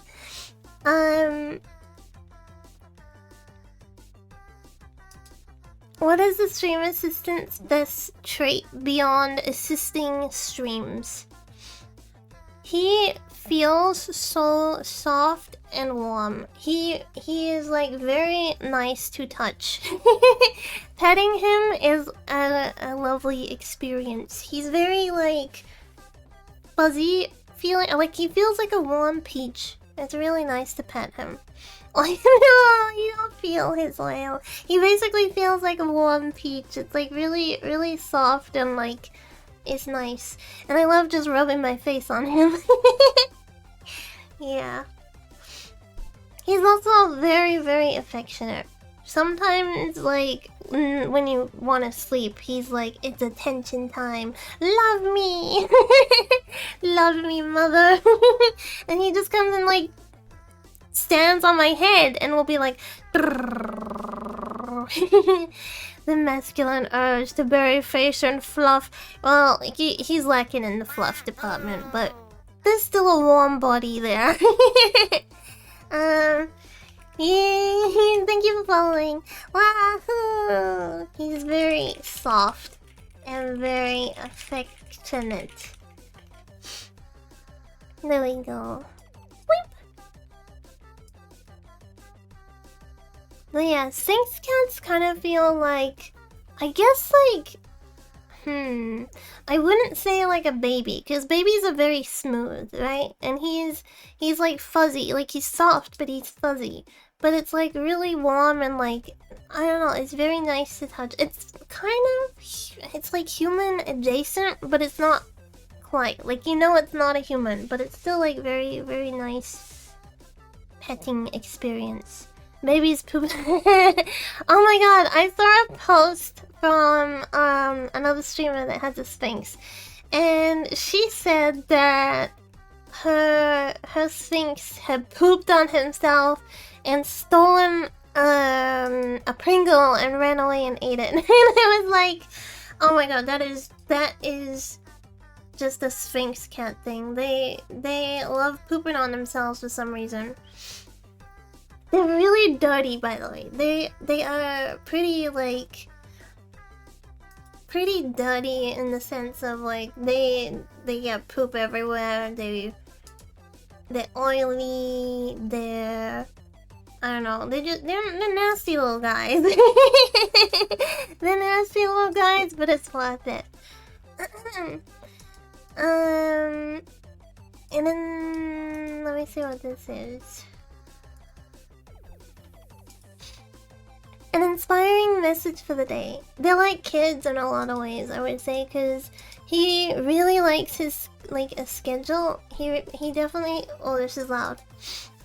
He really likes his schedule. He goes to sleep pretty early. Usually he's not a night demon. That is a recent development. Usually he would go to bed really early, and then he gets up early, and then he has a nap, and then he gets up again, and then he has a nap, and then he goes down for sleep for the night. But yeah, he also needs entertainment or he goes insane. He like needs stimulation or he becomes the most dubious creature. I'm gonna hiccup.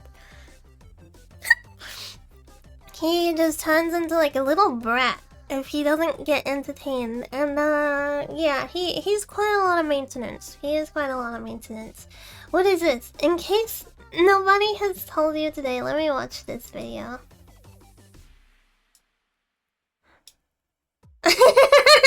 Okay, let's watch this together.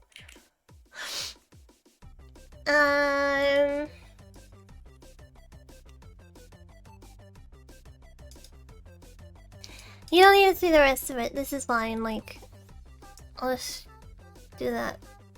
Okay. Fox make good pet. Oh no. Oh no. I love foxes so much, but oh my god, a fox as a pet would be terrible. Would be really, really terrible. They will literally just like shit on your counter. They will just like jump up on your counter and like shit. Or they will like jump up on like the stovetop and like piss all over and yeah. Or they'll just like shit on your bed. I mean, As far as animal poop goes, their poop isn't like that, their poop isn't that offensive. I think ferret poop is like way worse. Ferret poop is like one of the worst like animal poops. Theirs kind of just looks like dog-ish poop, so it's not like the worst. But I don't want poop on my bed. You know what I mean? Yeah. Give them a bowl of food. They'll either bury it for later or pee in it to claim it. I mean, a lot of dogs will bury their food too. A lot of dogs like to bury their food. Okay, let's watch this. Make sure it's not too loud.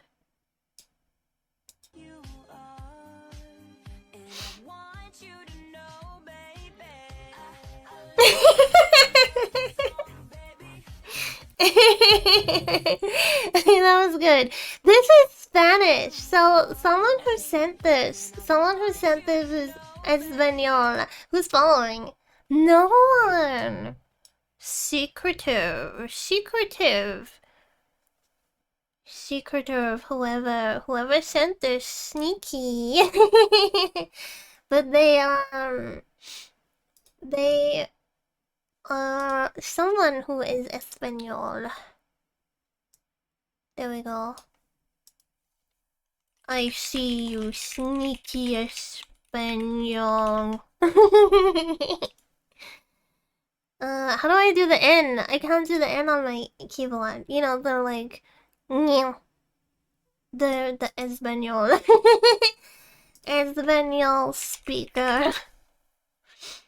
Okay. We don't know who it is, but I have my suspicions.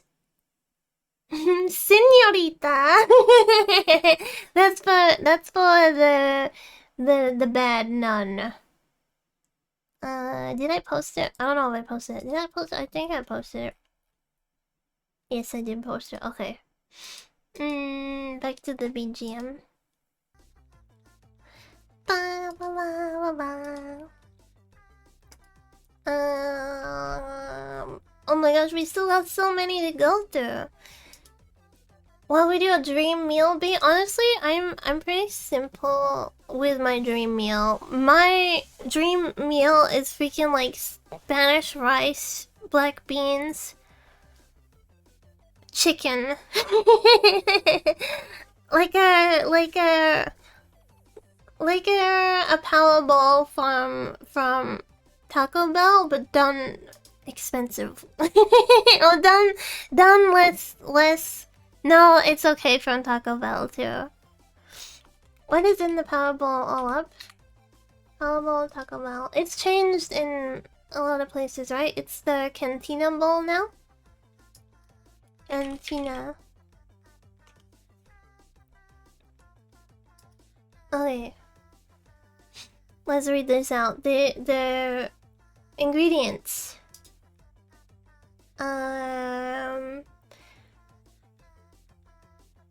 There is rice.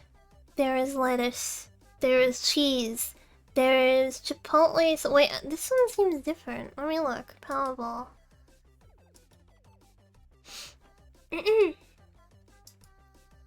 Okay. Black beans, guacamole, sour cream, salsa, cheese, chipotle sauce, rice. And also, what is the... Is it pico de gallo? Pico de gallo? Yeah, that on top as well. Salsa. Salsa! But yeah, like that is like my dream meal. I freaking love it. It's so good. So I'm very satisfied with that. So black bean, chicken, guacamole, sour cream, salsa, cheese, rice. Yeah. I like it with the black bean and the chicken though. I like with both. is very, very yummy. Wait, it has to be like the Mexican rice. It has to be like the Mexican rice specifically. If it was just like plain rice, I don't think it would be quite the same. But yeah. This is the, let me get the picture of it. This is the power ball. It's it's a white line. There we go. This is the power ball. So like this is like the ultimate meal to me. There we go. What is my dream meal? This. I guess I could just say power ball from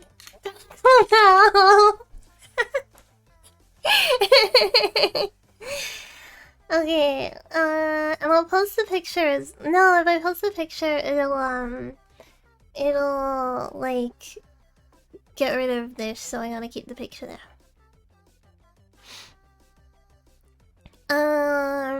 Just post the image. I think it'll like cancel out the like thingy being embedded into the tweet. I can do like a secondary follow-up though.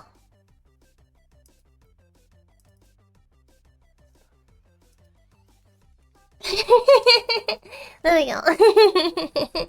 Alright. Posted. I mean, it doesn't specifically have to be from Taco Bell. I mean, like, just that meal. Like, that meal is like chef's kiss. If you never got into the VTuber sphere, what do you think you would be doing? I would probably still just be drawing. I think it was kind of inevitable that I started VTubing because I've always had like a mascot character or like OC that was like quote me, right? And I kind of like dabbled in streaming on and off before 2020. I would like occasionally art stream for friends on different platforms. I would just be like, oh yeah, I'm gonna stream, and then friends would like come and watch. But I always had like a mascot character. And then in 2020 I ended up like making, I'm gonna hiccup, my first like VTuber OC, who was just kind of like my recycled Ellen from Terra. Who was just kind of like my recycled Ellen from Terra. And yeah, I just like progressed from there. I think I've definitely like gotten a lot better at speaking and stuff since becoming a VTuber. When I look at some of my old, like, I still have archived like my old 2020 streams and stuff like that, and when I watch them it's like, ooh. Ooh. Yeah, so like I've definitely like improved and like yapping, and I mean I've always been able to yap, but I think like yapping to like your mom or like your friend or like something like that is a lot different to like yapping to your audience, right? So I've improved in that way, but I think if I didn't personally become a VTuber, then I would still be involved with VTubers, like through models or something like that. I would just hope in that alternate timeline that I put up boundaries. Put up boundaries to keep my own mental safe. Which I forgot to mention at the end of the like speak about me working with other VTubers. I did forget to say like I have definitely started like putting down the LAN work for better boundaries when I start to like work with commissions again. Because I do need to start like growing my career again. I do need to start growing my career again because I kind of just like nuked my career, and then yeah, I can't ignore it, you know, if I want to make Japan happen and stuff like that. I do need to work. I do need to make money. I need to make moolah. So I probably will go back into working with other VTubers too. Um, I I don't know about Dojin. I don't know about Dojin. I think making Dojins, if it was more like a what do you call it? Where it's like a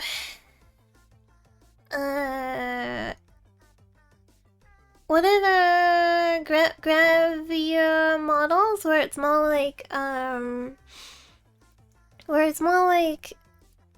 implied scenes of characters, and then also I wouldn't mind drawing like nude scenes of characters, but I don't know if I would have the like the motivation to fully commit to like sex scene dojins, cause I don't know, there's like a lot to think about. If I was gonna go down that route, they do take a lot of time, right? And that means there's like big periods of time where nothing is being produced because you're like working on said dojin, and then if the dojin's a flop, then it's like, well, I'm broke. You know what I mean? Like, it's like, yeah. I think, yeah, art books would be more beneficial for me at this point in time. Like, even if they are NSFW, I think art book would probably be better to produce, because then it could be like, I don't know, like, it could still be lewd, it just wouldn't take so much time. Because I'm not a comic artist, so drawing like a full image would be easier for me than drawing like a panel, right? Like a story panel. Then it's a furby book coming soon. No! Don't lose the furbies. Don't lose the furbies. I'm sure I would still be working with VTubers in some way, even if I wasn't one myself. Some way. Twice. There we go. But don't lewd the furbies. Furbies are innocent. Furbies do not deserve lewdness. I think I mentioned it before, but I have an idea for an OC, and I want her to be like does anyone know Chan Chan? Let me get a picture of Chan Chan.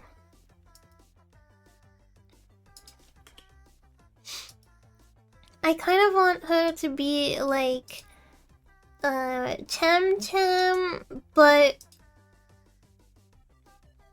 this is a web file. I have to steal it.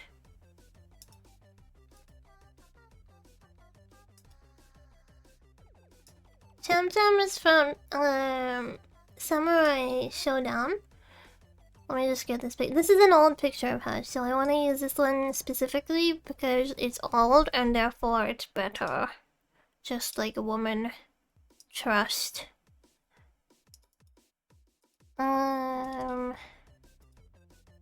This is Cham Cham. So I kind of want to make an OC who's kind of like Cham Cham but like brown skin and light colored hair. I'm not 100% sure on the hair. Like, I want to make it white hair, but then I'm like, well, I already have white hair. Do I need 2 white hairs? I don't know. Maybe I can make her like Black Rose and be like brown with pink hair. I don't know. But anyway, I want her to be kind of like a Tarzan lolly that lives with the Furbies. Instead of the gorillas, she lives with the Furbies. And I'm on the fence about giving her a tail and ears, or just like her actually being like an abandoned baby who was like adopted by the Furbies. I know it's such a like funny lost story, but I thought it'd be really cute if it's like a baby who got adopted by Furbies, but then like Also, she could have been. Have you ever watched oh, what's it called? It's an anime movie, and basically this guy, as a baby, was abandoned, and the yokai adopted him, but the trade-off was that he could never touch another human, because if he touched a human, he would disappear, kind of thing. Like that's the premise of the story. I thought another another idea for her could be that she was a human baby who was abandoned, and then like the Furbies adopted her, and she's kind of like an in-between of like a human Furby now. So she has like ears and a tail, because some Furby do have tails. Furby tail. Some of the 2005 Furbies have tails. Let me try find the funky Furbies have tail.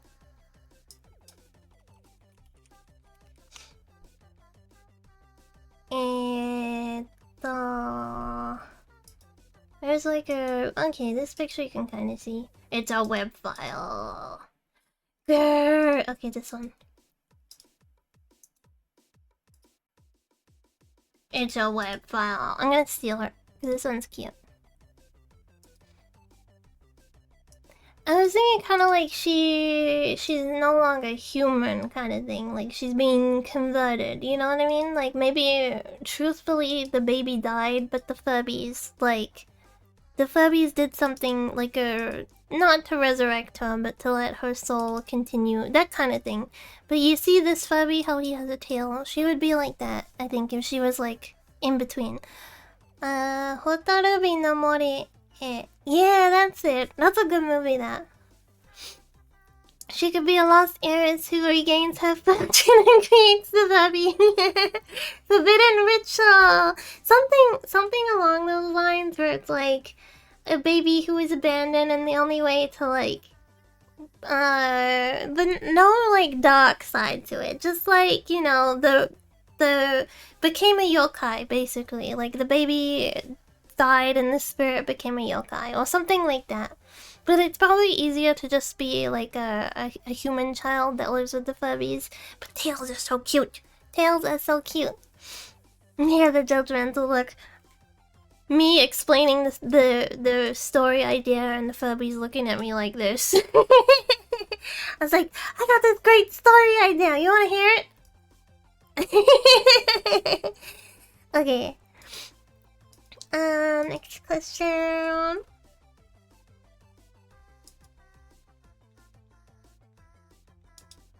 If you had to choose two characters in different series to meet and interact, who would they be? I have no idea. I don't think I've ever thought of this before. No, I know. Simba and Kimba. Simba from The Lion King. And Kimba slash Leo the Lion from Jungle Taipei. They're basically the original Lion King, and then what the Lion King ripped off. Let me get a picture of them together.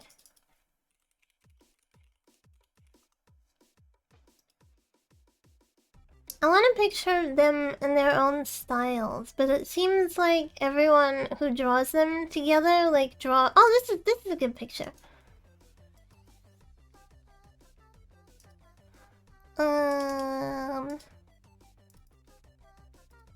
These two. Oh, this is big.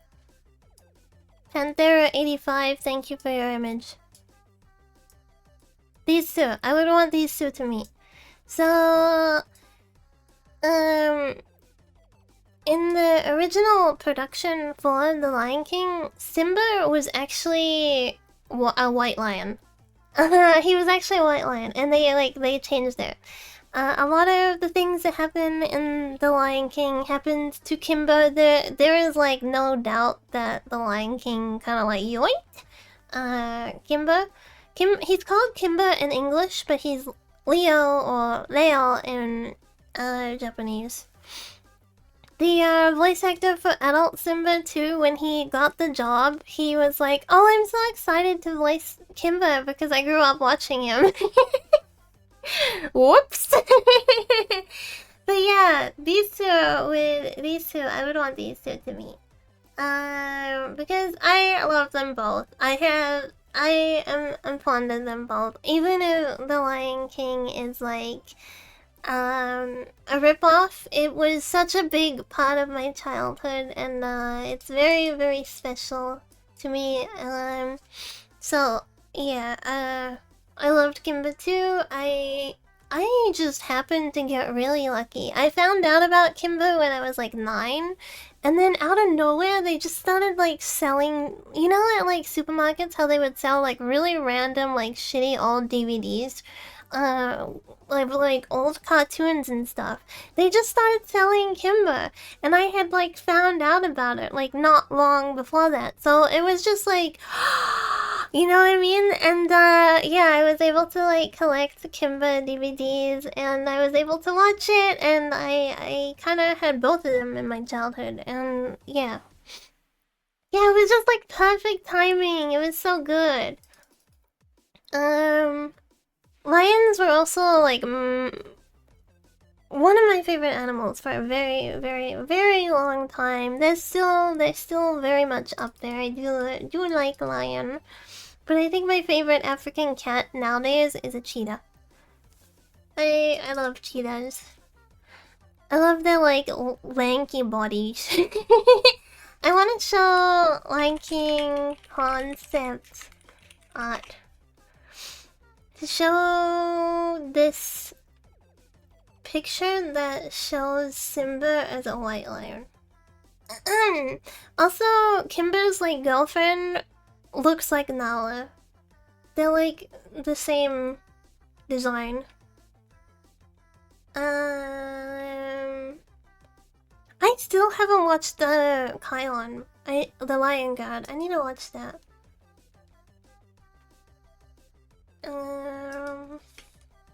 1994. There is a picture of Simba and Nala in the jungle, and it's like LA concept artwork that got released, and it depicts Simba as a white lion. But where is it? Simba, Nala.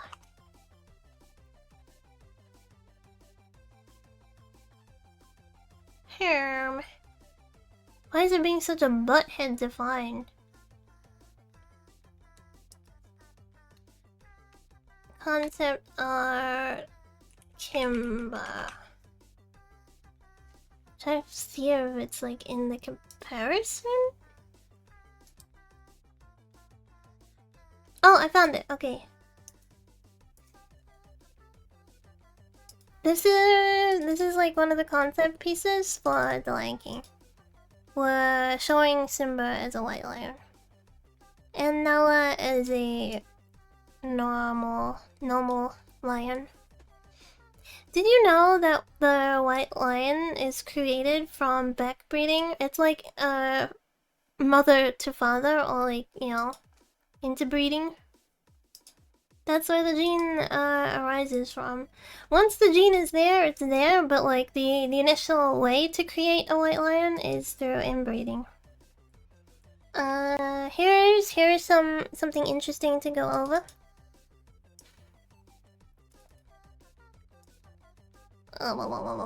This could probably be like a whole stream, but I just want to quickly show this. Oh goodness, it's very, very large.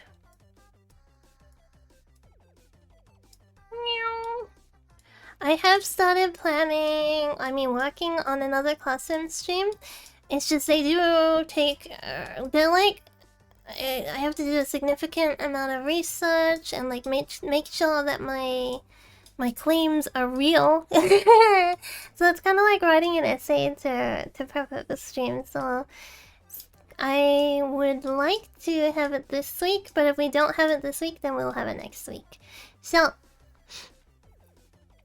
first image, Lion King on the left, Kimba on the right. Second image. Lion King on the left, Kimba on the right. Third. These characters are both uncles, I believe. I know Scar is an uncle. I don't remember for the right guy, but I believe he's an uncle as well.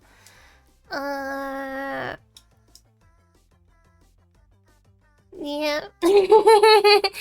We got more. Yeah. Is it cropped? No, it's not, but you get what's going on here. Yep. Yep. He's throwing the scar-faced lion off the cliff. Oh yeah, there's a bird. There's a bird in Kimber as well, who essentially has the same job as Zazu. This scene, and then yeah, there's like other examples too. I will say, apart from Rafiki and Zazu, the Lion King is more accurate to Africa, but there's no denying that it was like copied, right? Kimber is obviously like way more whimsy, and it's not a movie, it's a series. There are movies of Kimber, but it's like a series, so these things don't happen in like the same chronological order as The Lion King. Plus, Kimber has gone through like various reboots where they like completely change the story and stuff like that. Lion King is like only really had one major story, actually two major story altercations. Because prior to The Lion King 2 coming out, there was a book released which was Simba's Children, and Simba had two children, a boy and a girl, and then The Lion King 2 was released, and they only had Kiara.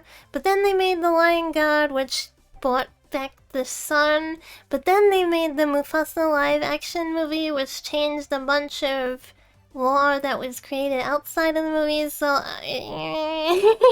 Kimba's story is still a little bit more of a mess than The Lion King, but yeah, there's no denying there's like a copy going on, but Disney is kind of known for being stealers. Simba and Kimba, The Lion King and Jungle Tai, Kimber the White Lion. Just make sure I spelled it right. Jungle Tai. Yes. So many storylines. It's one of those things I know probably more than most people about. I was very, very passionate about The Lion King for a long time. But there we go. Leave.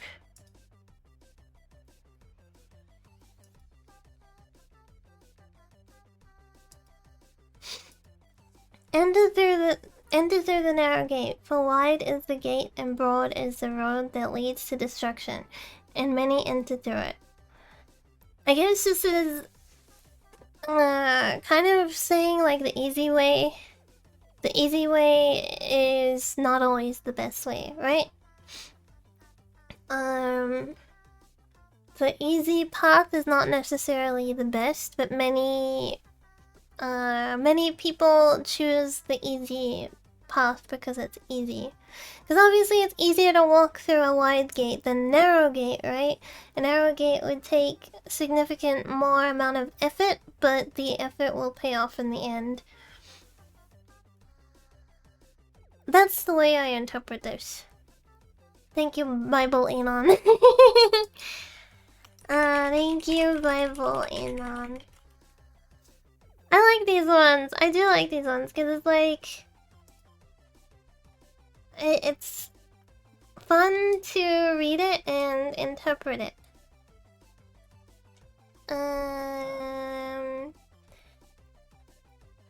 I think it's posted. Next one is another another Bible. Bible Enoch strikes again. Let your conversation be always full of grace, seasoned with salt, so that you know how to answer everyone. I don't quite... Because I think I'm interpreting salt as, like, salty, and I need to, like, cut that off from the way I'm interpreting this. Because obviously salty is more like a recent ideology,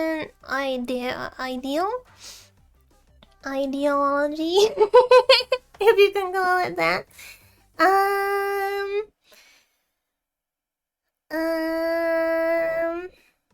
Has chat frozen? I think chat's frozen.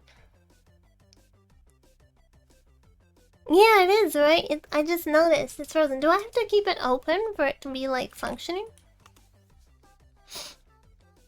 Yeah, it's not moving. Let me see.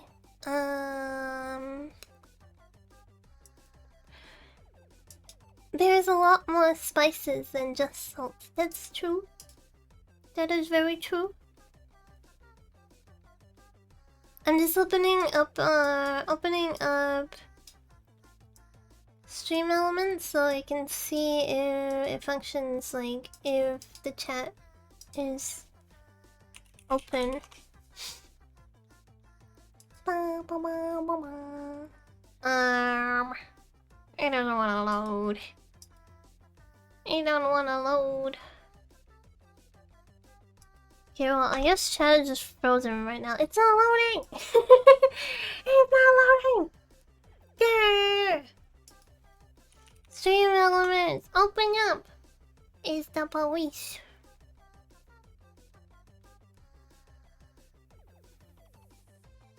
It moved, really? It moved once? At least, yeah. Boba. Like, I don't know why, it's just like loading but not doing anything. For the redeemer work. Oh, okay, if I didn't go to dashboard, I just like... I mean, if I didn't go to the welcome back page, it like loaded, but if I did... Okay, let's see. Speak. Is it moving?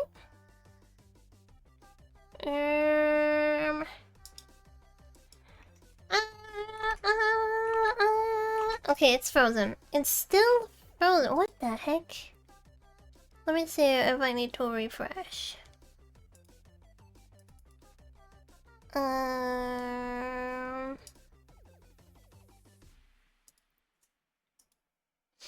Hopefully that fixes it. Hopefully. We shall see. What a problematic moody chat. Not Digicons. I mean the app. There it is. It's moving. The widget. It's very very moody. Okay. I'm guessing it's a roundabout way to say be nice, but don't be stupid. Maybe? Be nice, but don't be stupid? I'm not sure how to read this one. There we go. Yeah, I'm not sure how to read this one. I would need guidance in reading this one. Tsundere.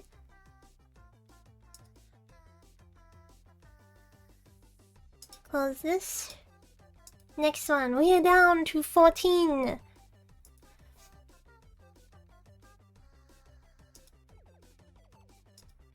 If you were a cat, what would your choice of behavior? What would be your choice of behavior to annoy your owner? I'll take one from the stream assistant and I will start scratching boxes and screens and things that make an annoying sound like yeah. I'll use this extreme assistance tactic and scratch things to make annoying noises. He's educating me for my next life, where I come back as a house cat, and I like to annoy my owner.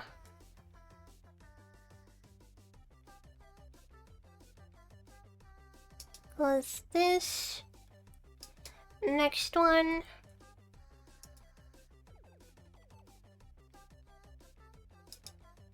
What's your go-to comfort game? Oh, I gotta show it. Fuck. Let's see.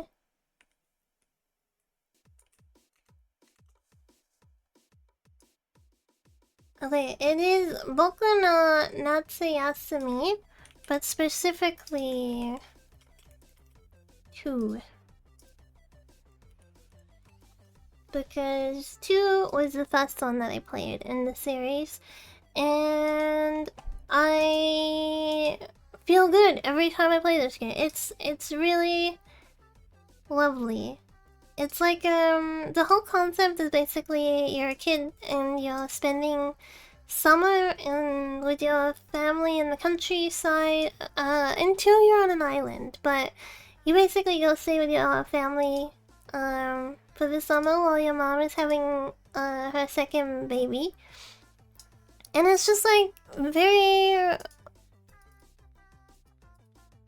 like nothing goes wrong. You just spend your days enjoying your summer holiday. And each day you like write in your little diary about what you did. So like you have like complete autonomy of what you do each day. This. I really love this. Comfy game? It is a very comfortable game to play. You can do different things. You can collect bugs. You can fight your bugs with your cousin's bugs. You can collect bottle caps. I don't know, it's great.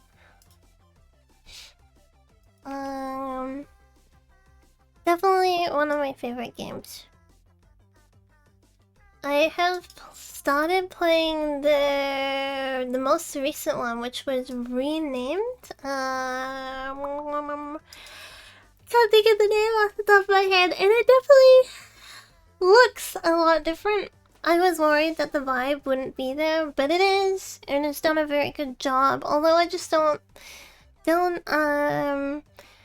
don't feel as entranced with the story of the most recent one. That's on Steam as well. For the most recent one, your family they're part of a circus and they travel around the country, Japan, and they've stopped in this particular village for the summer, and that's like how you spend your summer in this village. But it's still fun, and it's still like the feelings of the original game are there. The style is very cute, but it's just missing something. I think it's like the pre-rendered background of the original one. I don't know. I am a big sucker for pre-rendered backgrounds. They're so captivating. They're so captivating. Pre-rendered backgrounds are really nice. The new one is open world, so it's very, very different. But it's still good. It's still good. It's just not the same, you know? 2 is the best. Remember seeing the show on Japanese TV about old lady cycling around Japan using a physical map and talking to people in different provinces. Wow. Damn, that's kind of cool though. That's really cool. Like, what a way to do it. Just using the physical map and like working out where you're gonna go next. It's like a lost skill, map reading, for a lot of younger people. Surprisingly, I can read a map. I know there's like the joke that like a woman can't read maps, you know what I mean? I can read a map, but it's like that part of my brain is slack, because nowadays you got Google Maps and everything. But yeah. I'm not the kind of person to go into a store, rotate, and then come out and be confused about where I am, if that makes sense. Like, I don't get confused with that.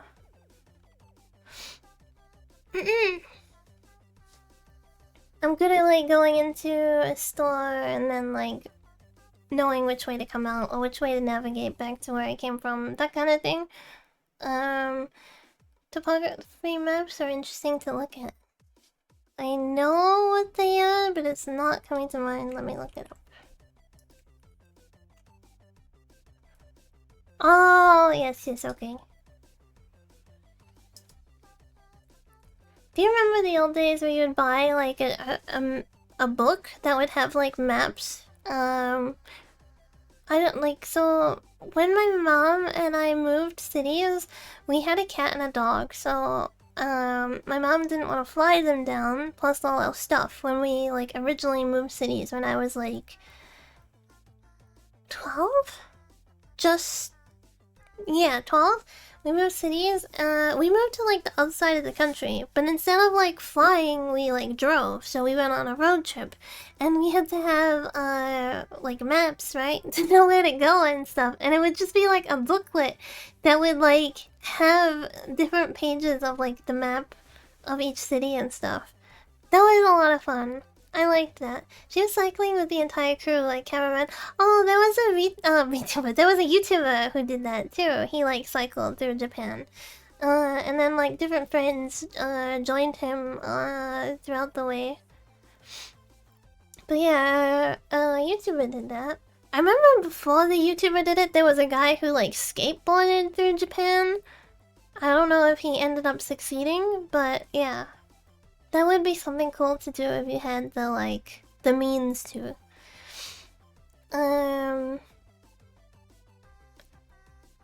Being the chief map reading to navigate the driver. Yeah, those old days. I was the map reader while my mom was driving. I was the map reader and, yeah. Oh my gosh, my mom wanted to do the, like, first island in, like, one day. Like, she didn't want to sleep, but, like, by the time we got to, like, the bottom of the island, and we were, like, on the ferry to, like, cross from one island to the next, she had, like, a meltdown. She had, like, a full, like, crash out. And it was funny because I was on the phone with my dad to tell him that, like, everything was going well, and in the background, my mom was, like, crying. My mom was like crying because you know when there's like ferries and there's like different groups of like seats throughout the ferry. It was like a pretty big ferry, by the way. There were like different seats in different parts of the ferry, and we found like a quiet little area where there were kind of like long seats so she could lay down and have a nap. But then, like, as she lay down, these like children started playing near us, and I was on the phone and my mom was like crying in the background, like, they won't let me sleep. I just remembered that. Yeah, she was having like a full crash out because the little kids were keeping her awake. That was such a good time in life though. Like, it was before I started high school, and like, you know, it was like traveling to the great unknown, and like it was so exciting because me and my mom were on a road trip together. We had our animals with us. They were both super chill, by the way, because our old cat used to come in the car sometimes, so he was like really used to like just relaxing in the car, right? So he was kind of like in the back of the car looking out the window and stuff, and then my dog would be on my lap, and we would like have like milkshakes, and we would travel, and then I would nap, and I would wake up, and it would be like cozy. I don't know, the whole thing was really nice. And then when we arrived in the new city, like we finally got there, it was a festival was happening, so like the entire main street was like decorated. It was really interesting. Yeah. And then it went downhill. And then it went downhill. But that time was really nice. I ended up starting high school like a week late because of what do you call it? Zoning issues. So we were like moving into our house, and we were like staying with my uncle. And my uncle's house was outside the zone, but the house that we were moving into was in the zone. So it was really stupid, but like they wouldn't let me start until we had like moved in. We were in that house for a bit longer than that. Trying to remember how it went. Something like that happened, but I ended up having to start like a week later because of zoning issues, and everyone had kind of made their like groups and stuff by then, right? Like everyone had like met each other, and then a lot of people already knew each other from like intermediate or primary school, and I joined my class, and I had to do like the introduction thing, like where you stand up and like, you know, like you're the transfer student. I was the transfer student. And then the teacher was basically like, who wants to be her friend to like, you know, like get her introduce her to school. And this one girl, bless her, she volunteered to be my friend, and she was it was an all-girls school, so unless it was a Yuri, there was no romance happening. She was, how do I describe? She was a choir singing girl who would say, "Oh, fudge," unironically. And her family had like a trailer called Uncle Bob or something that they would go away on holidays together in Uncle Bob, and like, you know, she was that kind of family. They are very lovely people, but she was that kind of family. And I was like, oh god. She was very nice to me, but she made me go to her choir, and she's like, come sing with us, Kagi, come sing with us. And they were practicing the sounds of music, and I was just like, save me. And I just was like, no, it's okay. I don't sing. I don't like to sing. It was a lie, but like I didn't want to get up on stage and be singing the sound of music, you know. And then like I think like 2 weeks went by, and like no, it was only like a week. Only like a week went by, and I was like, this is my life now.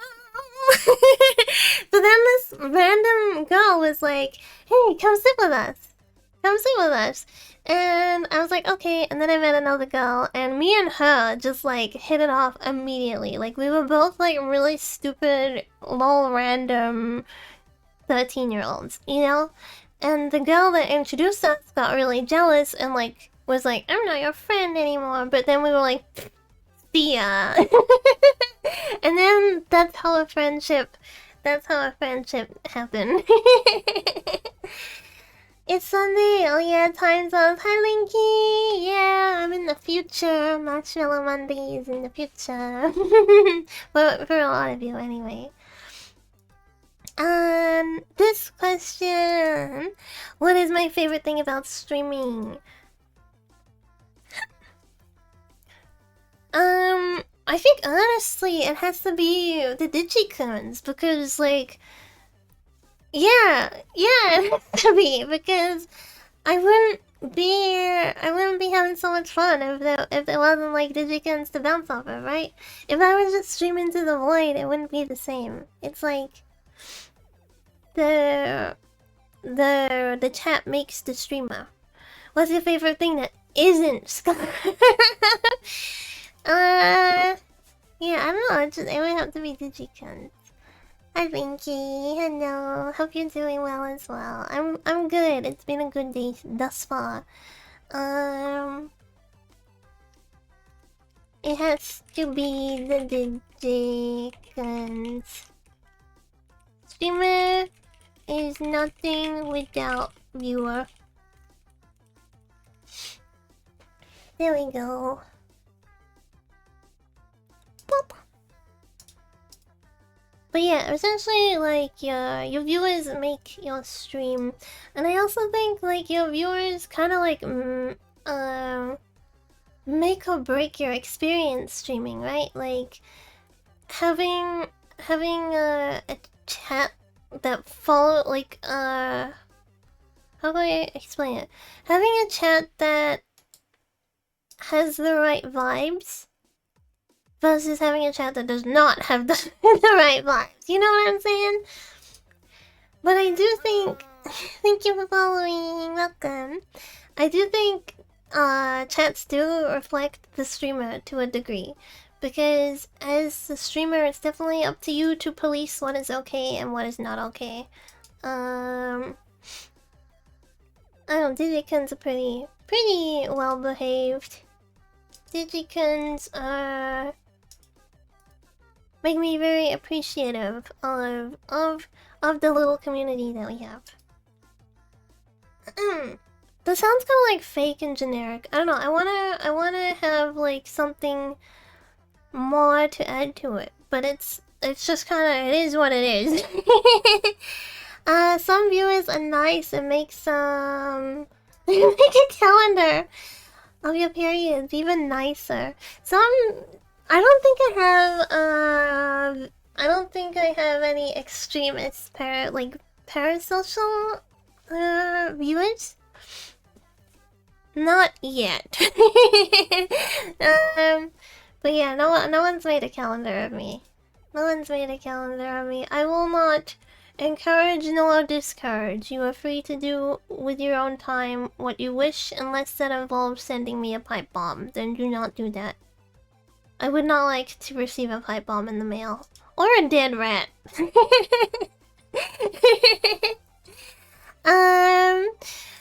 What fictional world would you want to live in? I have said Pokemon a lot. Because the Pokemon world just seems really chill. And, what about a pipe full of glitter? I'll accept it. I don't mind if I get glitter all through my hair. It'll be fine. I have said Pokemon, but I think recently, the Mushoku Tensei world is really awesome. I think I would like to live in that world.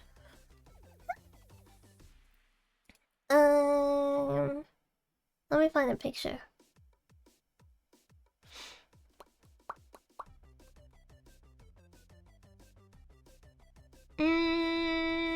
Where is like just the first season 1? Season 1.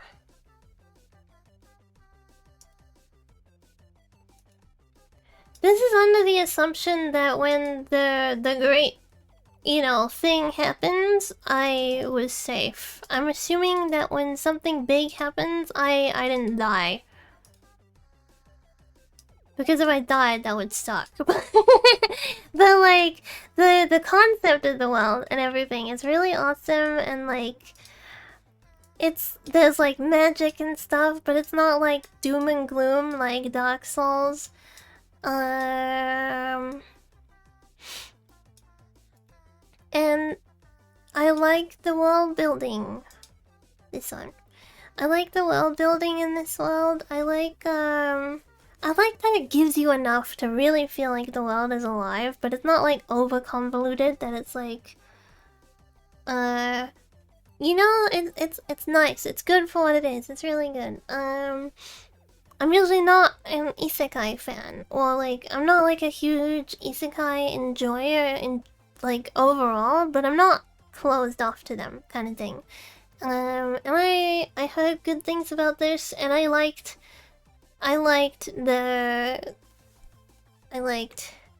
this character.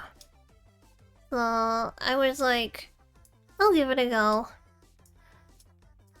I'll give it a go, because I saw this character and it made me think of Suka Suka. She made me think of Suka Suka, so I was like, I'll give it a go. And then I actually ended up liking this character.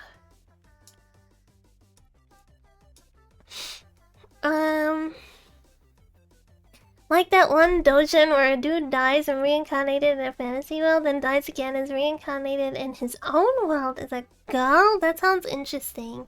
Suka Suka was nice. God, I love Suka Suka. I really, really love Suka Suka, but I would not want to live in that world. I would not want to live there whatsoever. That is a doom and gloom world. That is like a world where it's like everything is heading towards destruction. And it's kind of like fighting the inevitable kind of thing. Whereas this world, not so, or at least where I am. I'm probably gonna start reading it after I've caught up with Berserk. I'm probably gonna read and see where it goes. But yeah, I want to catch up with Berserk first. Suka Suka World or Made in Abyss World? Oh god. I guess Made in Abyss. I would, because the thing with Made in Abyss is like you don't have to live by the you don't have to live in On. Is that what it's called? I'm sure it's On, right?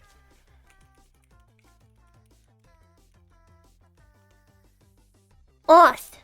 You don't have to live in Oth. It is there are other cities and like other continents and stuff that are not related to Off, so you don't have to live there. But and you don't have to go into the abyss. You could be one of the people in the abyss itself. You could, but you also don't have to. You could just live out your life on you know, on land. And you don't have to be in Oth either, because Oth is implied to be like dropping sometime soon, right? Kind of a spoiler, but every 1,000 years basically the abyss drops. Like and the top part of the abyss like collapses down into it, and then yeah. It's like a refresh every like 1,000 years, and that's like due. That's like coming up. But yeah, there's civilizations outside of the abyss. Whereas in Suka Suka, you have to live in the sky or you are on the ground. Like, there is no getting around it kind of thing. Like, there is no avoiding disaster. You are just there. Unless you're one of the, like, people who lived within those 500 years that, William was not awake, because I guess that would have been a peaceful existence. Suka Suka, the world is gone, or returned more correctly. In Suka Suka, it's basically like the world was in a certain way, and then it got converted to how it is where the story takes place. And it's trying to cleanse itself and like return to its original form. Basically, the world is trying to like nuke humans. The world is basically like trying to nuke humans out of existence as they are in their current form. So I wouldn't want to be part of that. And no, as an elf, I would not be safe.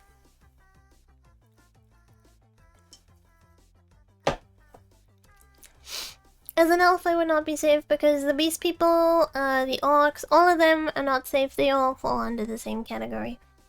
The world is trying to nuke any humanoid that lives. I'll go with Made in Abyss. I'll go with Made in Abyss. Freedom World! Thank you for rolling. Freedom World would be nice too. Actually, now that I think about it, Freedom's World is not that dissimilar to Mushoku Tensei. It's not like terribly different, so either would be nice. Or freedoms.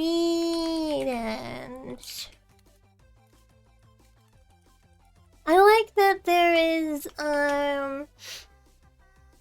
there's dungeons in both of them. You can become a mage in both of them. there is a real sense of danger, but you don't have to put yourself in danger, if that makes sense. Like, you can live a peaceful life, but you can also become a mage and an explorer and do crazy stuff. They're both like high fantasy worlds, which are nice. Freedom's is more chill. Don't forget that they fought a dragon in Freedom. Like, Freedom and Stark and Fun fought a dragon. They happen to be okay because they're the main characters, but what if we weren't the main character? What if we weren't the main character, you know? Both have their dangers.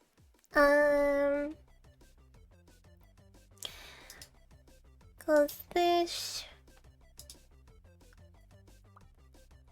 Fun and soft and squishy. One thing I love about Fun, and I don't think I've mentioned this before, but Fun, she is quite well endowed, right?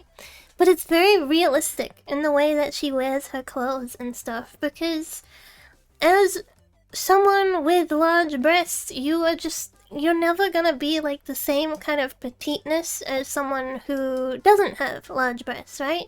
So when you wear clothes and stuff, they are gonna look a little different to someone who doesn't have boobs. It's just, there's no way around it. And the artist has done like a fantastic job at making it look real. Like, you know, like it does look a little frumpy. It does look a little frumpy, and that's fine. I'm not saying it's like frumpy in a bad way, but Fun does look frumpy, and I love that like slight detail about her.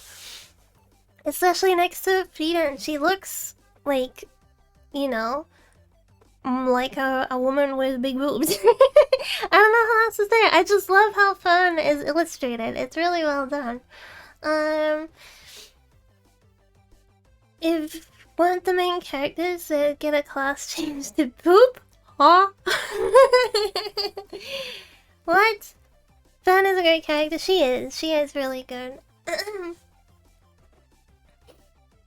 I think I mentioned this before, but my design is not based off of Freedom.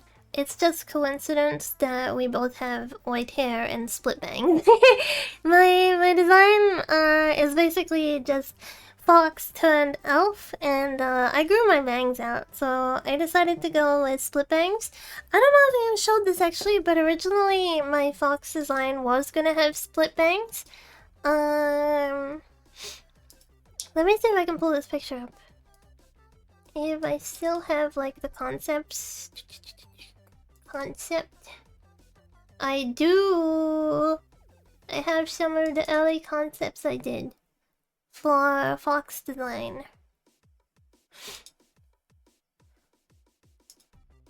Image.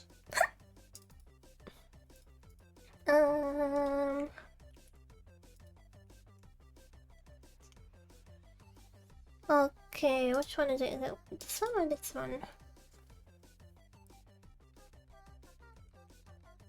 I'm not sure.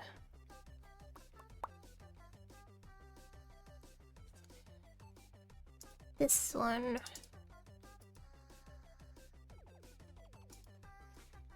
So this was the original concepts when I was making fox design.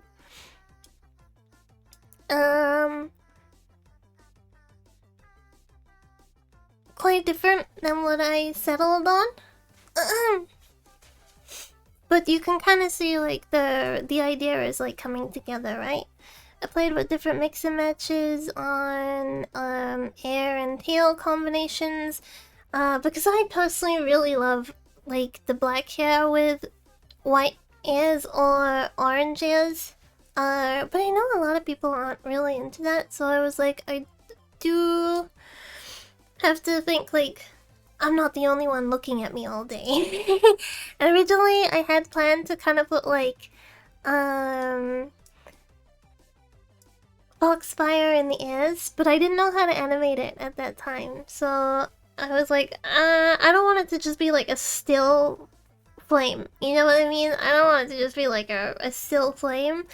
And then I thought, with this, there's already like a lot going on. Yeah, I ended up dropping that idea, but you can see that split bangs were kind of like the main idea. I think I ended up deciding kind of, I don't remember what the picture on the right was for.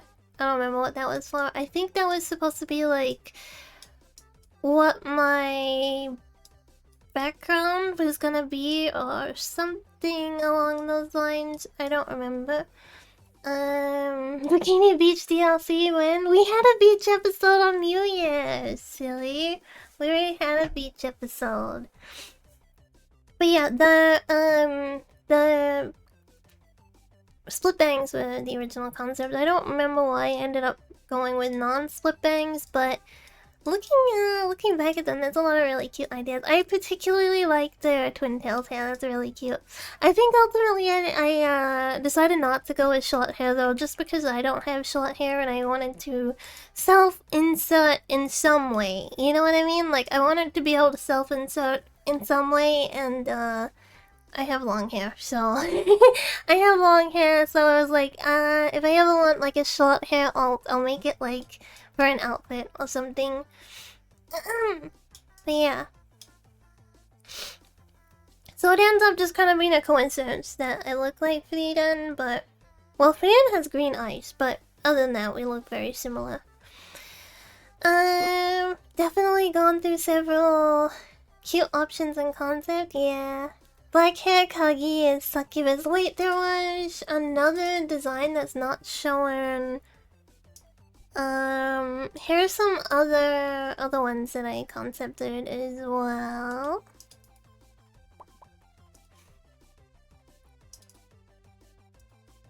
These ones. So the top line is pretty much the same as what we were seeing before. It's got like the fluffy, the bells, kind of the same, just like messing around with colors. And then the bottom ones, I was just like throwing in the ballpark, different ideas.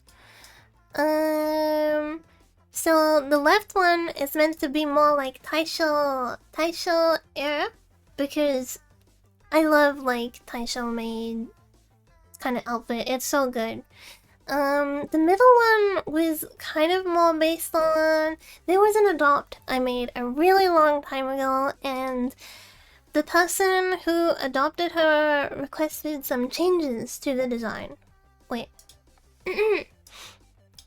The person who adopted her requested some changes to the design, so she didn't end up looking kind of like the original design that I had, and then they just disappeared off the face of the planet. They don't stream, they don't do anything, so that design is just voided. And that's been like 3+ years now, maybe like 4 years now. Middle one is like that woman from Shield Hero, Rika. Yeah, the bangs are meant to be from Rika, like Higurashi. The bangs are meant to be like Rika's bangs. But the middle concept was more based off of that design. It's not copied. It's like just like some of the like elements of that one that I made, I put into this, and then I ultimately was like, I don't know how I feel about it being like, quote, me, you know what I mean? So I ended up going back to the drawing table, and then we ended up with Fox Kagi, who is now dead. Who is now dead. But yeah, that's where the split bangs comes from.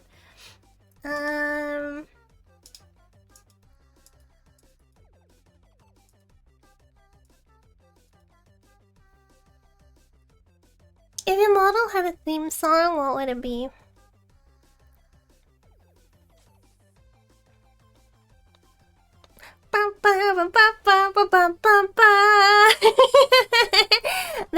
Nothing else would fit that or forever lovely, forever furry. It would have to be one or the other.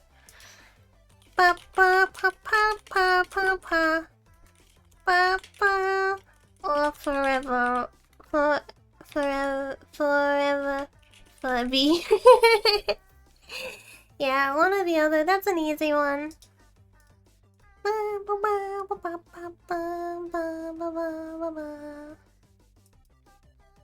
Final Fantasy Epic Rock Final Fantasy Bomb.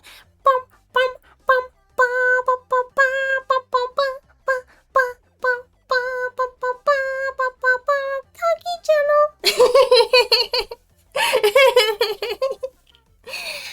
Need to make a remix of the Furby song in the video. Oh yeah, like forever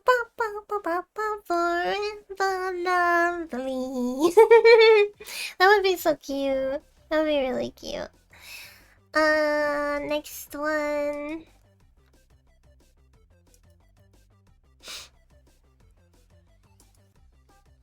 On a scale of 1 to 10, how feral are the chickens? One-winged Furby! No, one-winged Furby sounds so much funnier. One-winged Furby.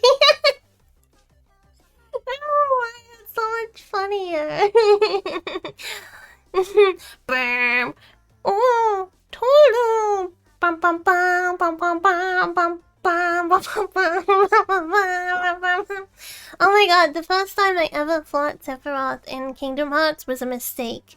Like, I didn't know that Sephiroth was in the game, and I just beat, what's his name? It starts with a D, I think. The guy that's like, dance, what I did, well, dance, what I dance.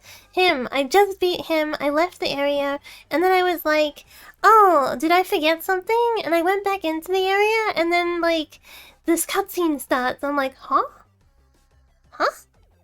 Eh? And then, like, the cutscene's progressing, and I suddenly... Dun, dun, dun, dun, dun, dun, dun, dun, dun, dun. I'm like, ah! I got immediately messed up. Because I was, like, mage sword build. I had, like, no defense. I was, like, a glass cannon, so it just like slotted me. I never fought him in one, but I fought him in 2 and like got destroyed. I will have to say, I don't know how people make songs together. Even just messing with the same song is difficult to move things or cut things out. Usually if they're gonna like actually be doing it, they have the different tracks. So they have like the audio separated from the vocals and stuff. Usually. Also, excuse me. I think the Digicans keep their feral activities pretty in wrap. Like, sometimes things seep through, but I think overall Digicans are pretty well behaved. I don't think the Digicans are deranged or anything. Like, maybe they're deranged in their own time, but publicly, they're pretty well behaved. I think overall, the Digicans are pretty well behaved. Out of 10. You know, I never really see like, I never see horrible comments about me or like lewd comments, you know what I mean? Like, I see some VTubers and then people are like, I want to put my dick in her. You know, like just constantly stuff like that. Digicans don't tend to do things like that. Or like, you know, like just going completely unhinged. Digicans keep it pretty kept together, so I respect that.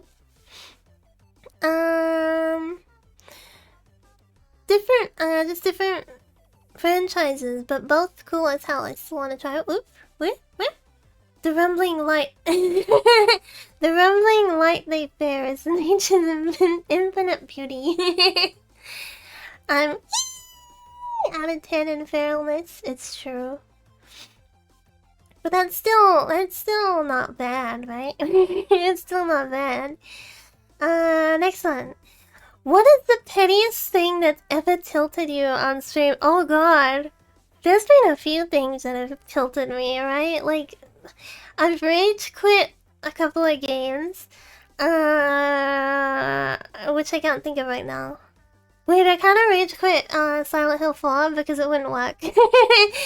um, I kind of like rage quit Silent Hill 4 because of the like error that we were running into where it just wasn't working.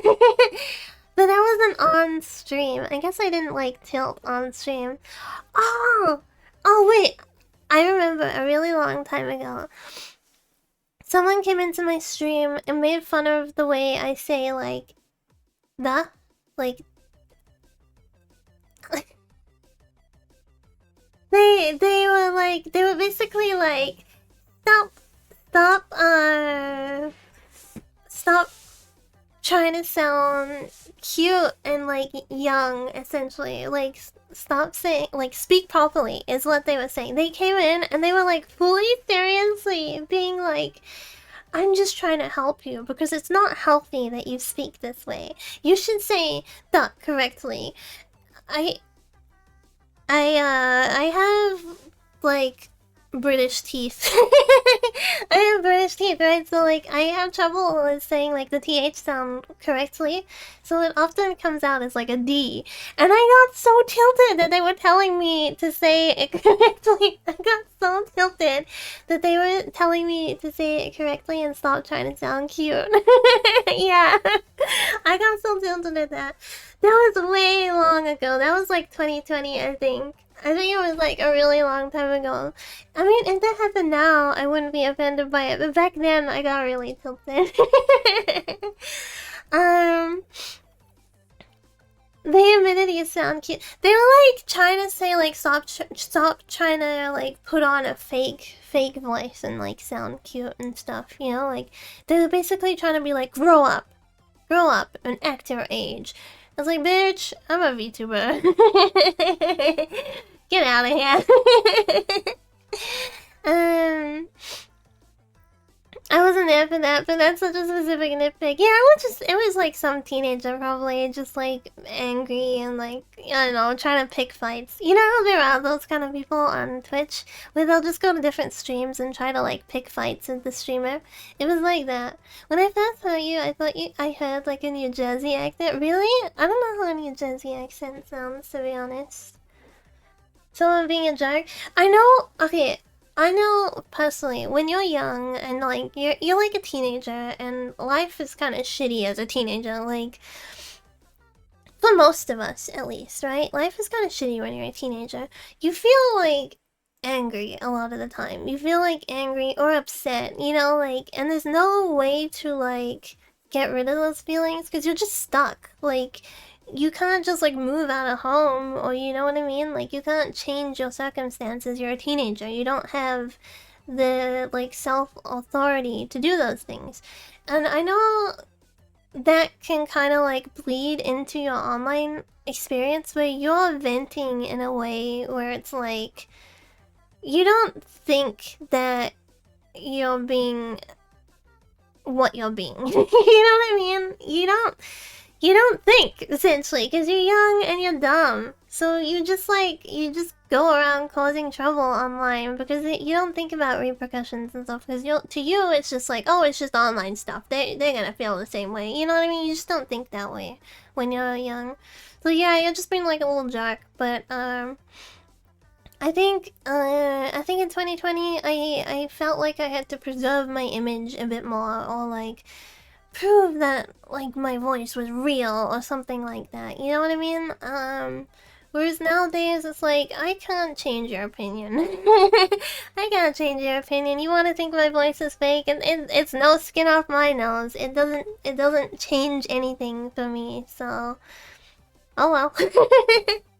You know, it's not really that big of a deal. I think yeah, it's just, you know, I matured, I will say. I matured. I grew up a little bit. Or grew up more, I should say. I'm already a grown up. In 2020, I was also a grown up.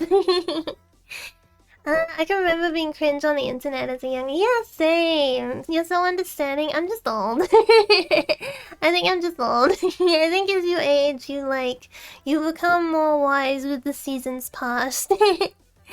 Reminds me there was a VTuber who was an American but talked in a native Polish accent during. Is that who I think it is? She's graduated now. And she was a fox. If that's who I think it is. But that does happen quite often. Like, Vei's not American. Vei grew up in the UK. She grew up in the UK, but she lives in America now. But yeah, Vei grew up in the UK, but her mom? Is it her mom that's Polish? Or is it both? I don't remember. But yeah, her one of her parents at least is Polish, so she speaks in an accent.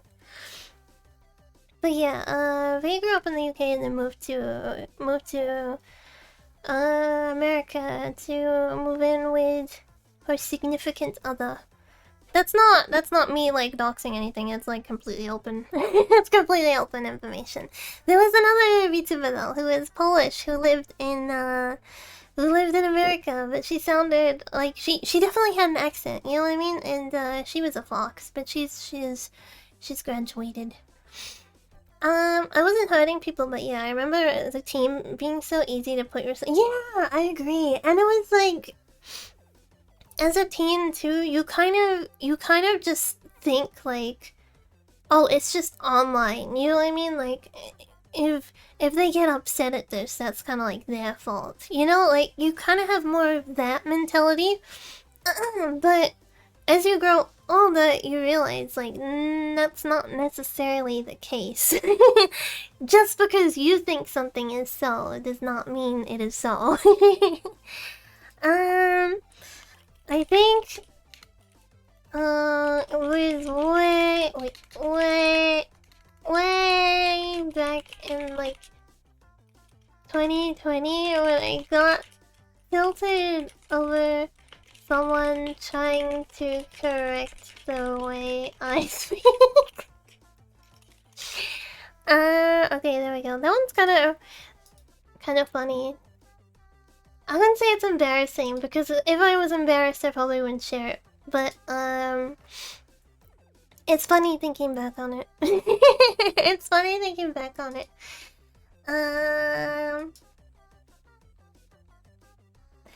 Bunchy, enjoy the rest of your day and thank you for hanging out. Polish accent developing the belly girl speech pattern was doing things to the male grain. I agree. I think some VTubers just have like these succubus voices where it's just neurons activate when you hear them speak. If your character died canonically, how stupid would it be? Well, some of my characters have died, like, canonically. I mean, the fox got skinned. One of my other foxes had a Viking funeral.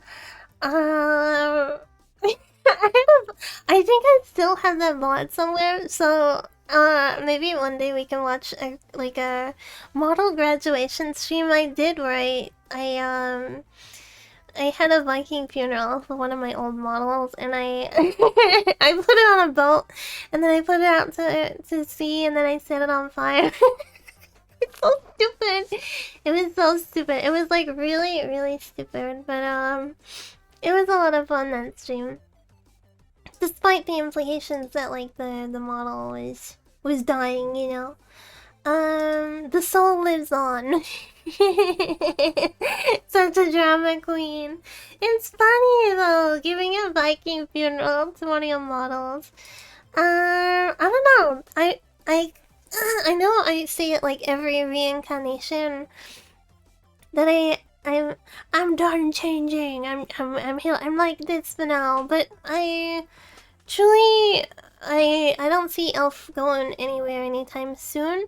And I have explained that one of the reasons I went elf is because it's so easy to, like, if I feel like being a fennec fox, then I can have, like, a fennec fox outfit. You know what I mean? If I feel like being, if I feel like having a Japanese outfit, then I can have a Japanese outfit. Welcome! Welcome! Pokemon 73 LPYT! Welcome! If I feel like having like a snow leopard, I can have a snow leopard. But then if I feel like just having like I don't know, something casual like a schoolgirl outfit, it doesn't have to be like a schoolgirl cat girl outfit, it can just be a schoolgirl. You know what I mean? It's like very easy to mix and match with an elf. So I don't see the elf dying, but if she ever does,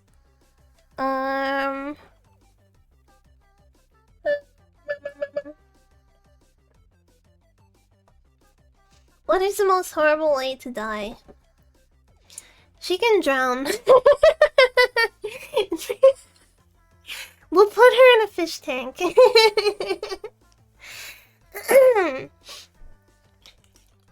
I'll put her in a fish tank. There we go.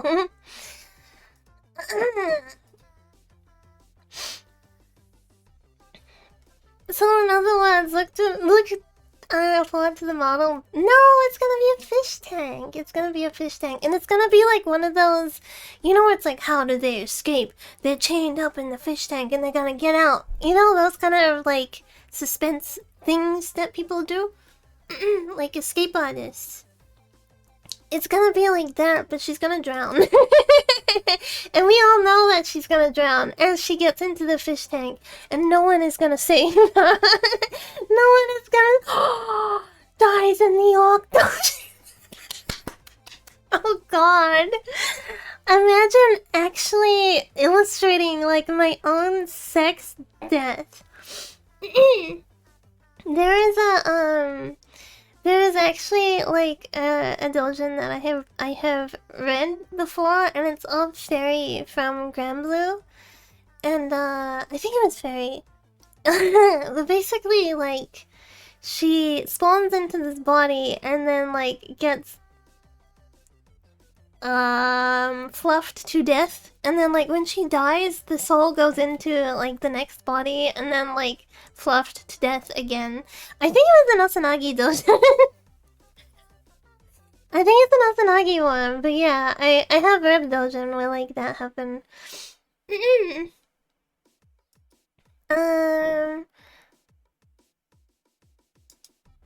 What is the most cursed thing you've googled for research? I don't think there is like one most cursed. There is there is a lot of things of such, like out of genuine curiosity, like just like if I don't know and I want to know, then obviously I gotta Google it, right? Like learning how prions actually aren't something that you have to typically worry about. Yeah, so yeah, obviously obviously I have Googled stuff with eating human brain. Trying to think. Furry lore is a regular thing on streams, true. Lore and furries do get mentioned a lot. That sounds like an Asanagi kind of plot, wouldn't doubt it. Yeah, it probably is. One of my intro to Asanagi was his Terra doujins, where basically like the hero Ellen gets tired of being a hero, so she goes and submits herself to the orcs, and the orcs have been like kidnapping Ellens and locking them up like pigs and like feeding them from a trough together and then like forcing them to get pregnant, and then like once they have the baby they like eat them. Not the babies, they eat the mothers. Hi Kala, I'm sorry you walked in on that. I'm sorry you walked in on that. Hello. Google search algo is probably crying when she approaches the keyboard. I don't clear my history on one of my accounts too, so there's just like a bunch of really weird stuff being searched. I don't know. It's too hard to like pinpoint. It's too hard to pinpoint because then there's like these stories that I've read where like I remember you know those like those articles that get those articles that you'll like see sometimes and it's like obviously something shocking to make you read it. I read an article about a woman who went to hospital and died because she was allergic to her dog's semen. So I like read the title and I was like, what the hell? I need to know more about this. And then yeah, I learned that the lady like tried to, you know, do stuff with her dog, but she was actually allergic to dog semen, so she had like an allergic reaction and died. What a way to go, man! What a way to go! Like you like try to do that, and then you know you realize something is going wrong, and then you freaking die, and you get blasted on the news. Like that's how you died. Anyway, hi Thylica, welcome. Always test it out on your skin first. Sheesh. Sometimes though, like, you're not allergic everywhere, right? Like, I don't have any reaction if I, like, touch kiwi fruit. But when I'm eating kiwi fruit, it feels like my mouth is, like, I'm gonna hiccup. When I'm eating kiwi fruit, it's like I have an oral allergy to it. So it's like needles are being poked throughout my mouth kind of thing. I don't know how else to explain it. It's like a weird sensation. But when I swallow it, it's like completely fine. If I eat it and it's like blended into other things, it doesn't seem to be an issue. But if it's just the kiwi fruit by itself, then yeah. Imagine the head zone. Lived a full life full of dog. Oh god. I joined at a bad time. You joined perfectly. You joined at the perfect time. You're a kiwi, allergic to kiwi. Just the fruit, not the bird. The bird I can touch. I've petted a few kiwis.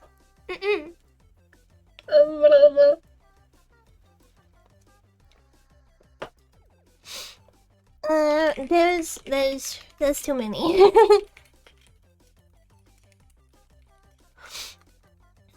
Oh my god, I accidentally typed a winky face. I was trying to like, look. I was trying to type this, and I accidentally typed this. Hi, Iris! Ohio, welcome back. I did not want that energy. I do not want that energy.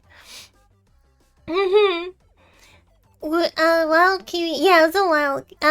No, it was a zoo kiwi, not a wild kiwi. On the post. Maybe that is the truth. I don't think I give off that impression. It's like, I know a lot of things, but I'm not necessarily looking for repercussion in said things when I bring them up. If that makes sense. Answer post. Hopefully I don't give that impression. I have a cursed mind, but I am a good elf. I promise. Okay. There we go. Answer that one.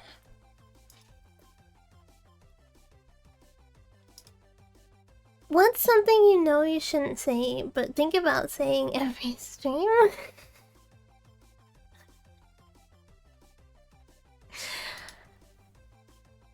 Did your mind go where I think it went?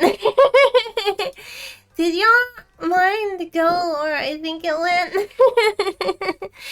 Or is it just me? Anything you know? What about like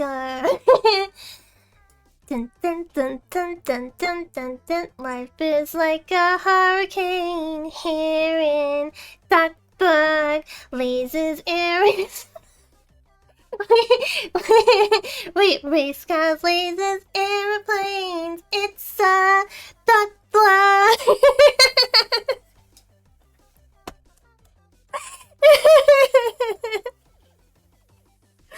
If you know, you know.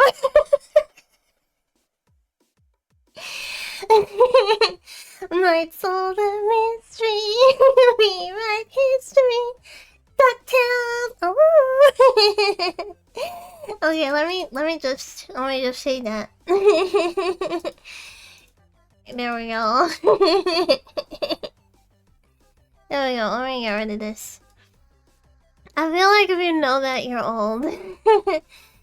If you know that one, you're old. That is like, Zoomers do not know that reference. There's also the, Reading Rainbow. There's a Reading Rainbow one as well.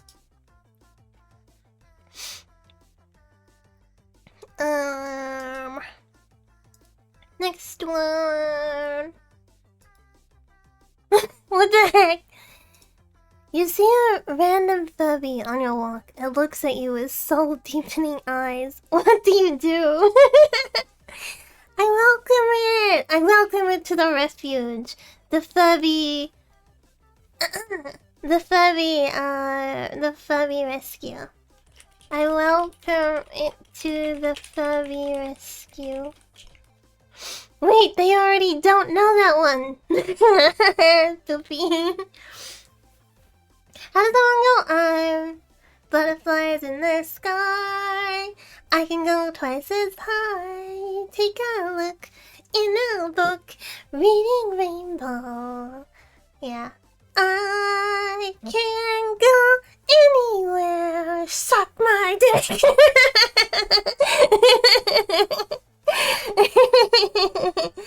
Okay. Alright. Let me, post this. I'm sorry. Look at this. Look at this. Beautiful specimen. Did that post?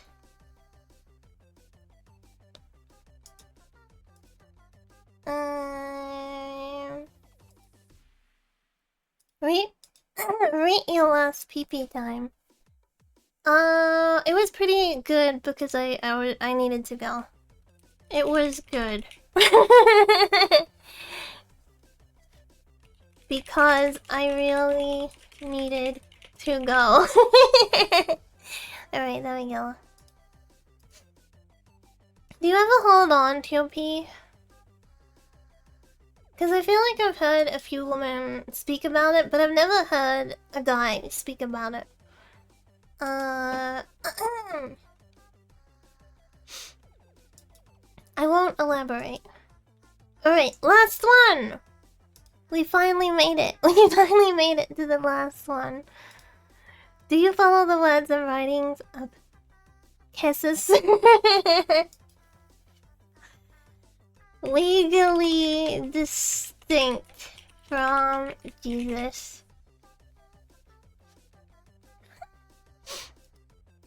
Holding on to pee hurts.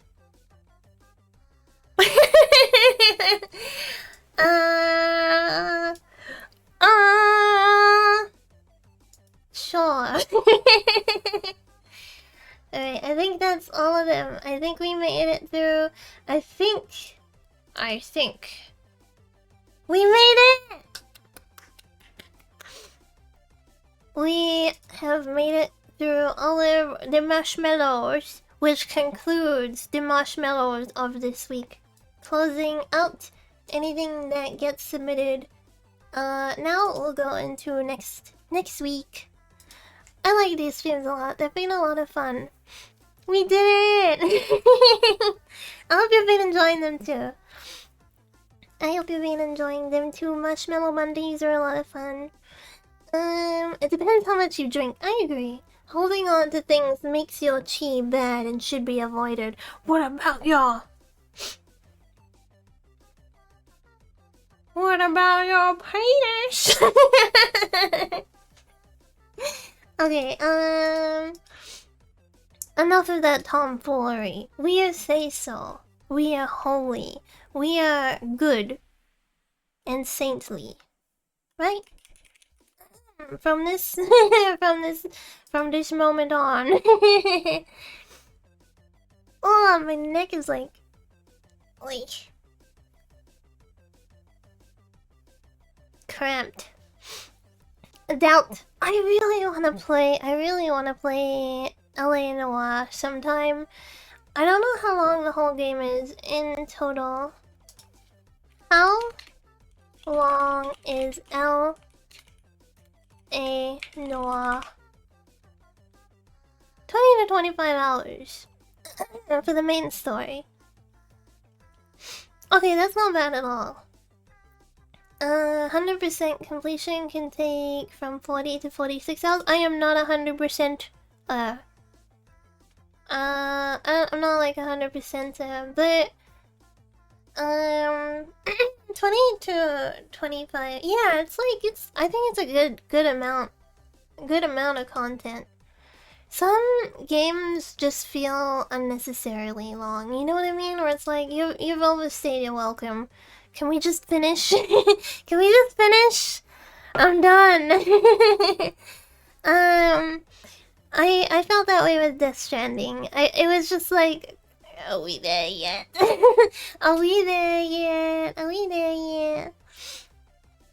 Yeah, I actually didn't finish. I only I watched Death Stranding. I didn't play it myself. And I gave up.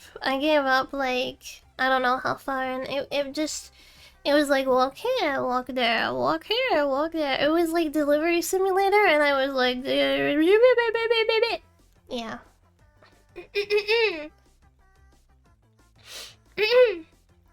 Death Stranding was pretty good, but the story drags on for a long time. I think it had that problem of, like...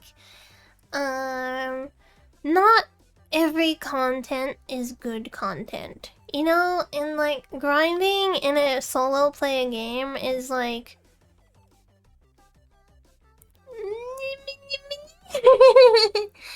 I don't know, because in Final Fantasy games you can grind, right? I don't know, maybe that's not it.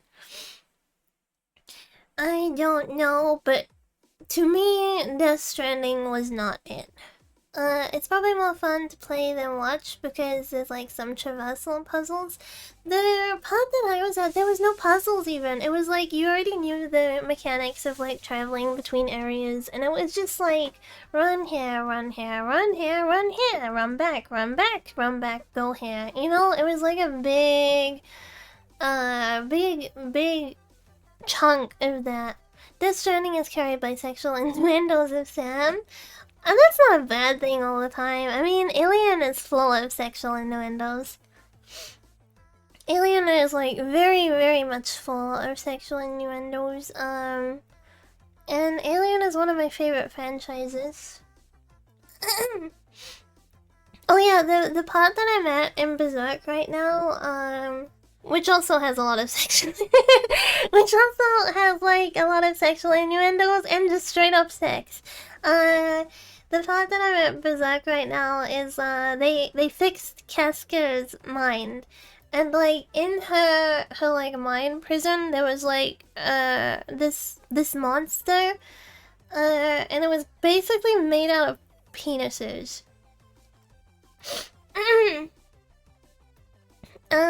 Sexual innuendos in Alien? Yeah, like have you not noticed? The face hugger is a vagina.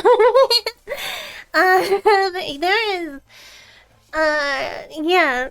I don't think Geiger is very, he's not hiding it, per se. It's like a pretty open... Yeah, they're pretty much everywhere. I guess, like... Off the top of my mind, the face huggers are, like, the main one. Let me see. Alien sexual innuendos. Alien movies, by the way.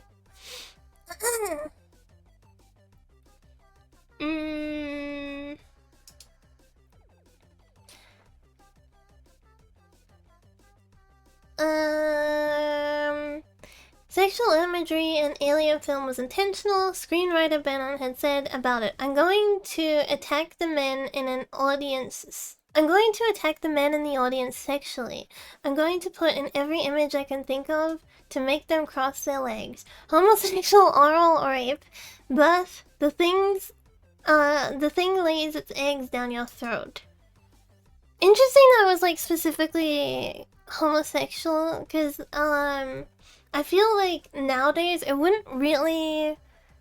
It would just be like, oh, it sucks that that guy had it happen to him, but not like specifically because he was male, if that makes sense. Whereas back then, in like 1979, it would have been more of a like, oh, that guy's getting like eggs put down his throat. Okay, the alien itself looks phallus. When it bursts out of Kane's chest, it looks like a penis, forcing its way out. The face huggers inside were designed to resemble labia. They use KY jelly for the alien saliva. When we first see the crew waking up from their naps as if they're being born, they call the ship Mother.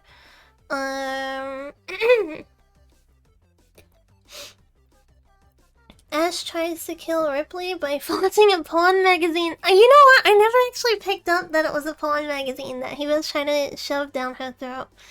Ash himself is filled with white semen-like substance. Seriously though, the detail of it is amazing. Isn't KY jelly just Vaseline, or is it KY something else? Because I'm not that familiar with sex products. KY jelly tube. What a base non-greasy lubricant. Oh, okay, it's not. I guess you don't want to be using Vaseline for that kind of thing. Actually, isn't Vaseline like an old like didn't people used to use Vaseline for like gay? That's what I remember my dad saying at some point.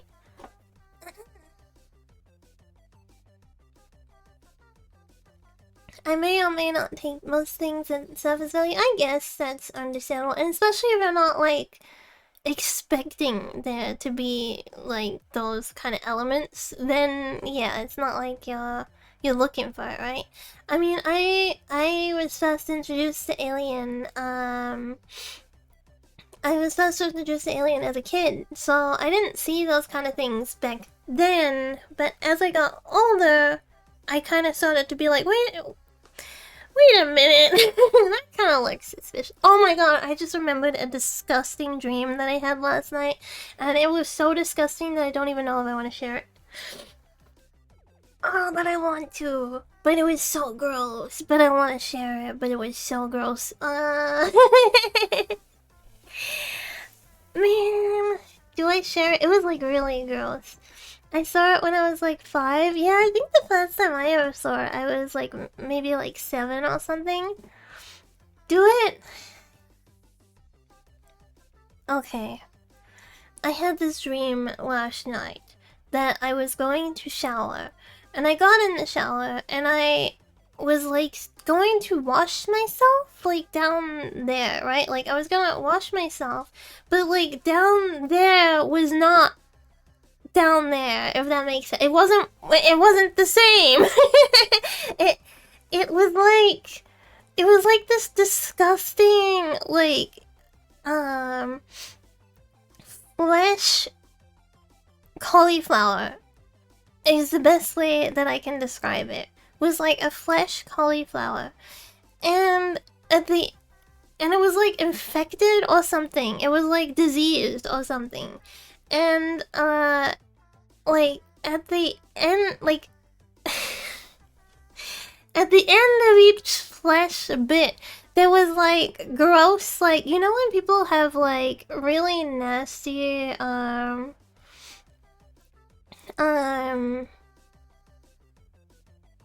I'm trying to think of a nicer way to say smegma.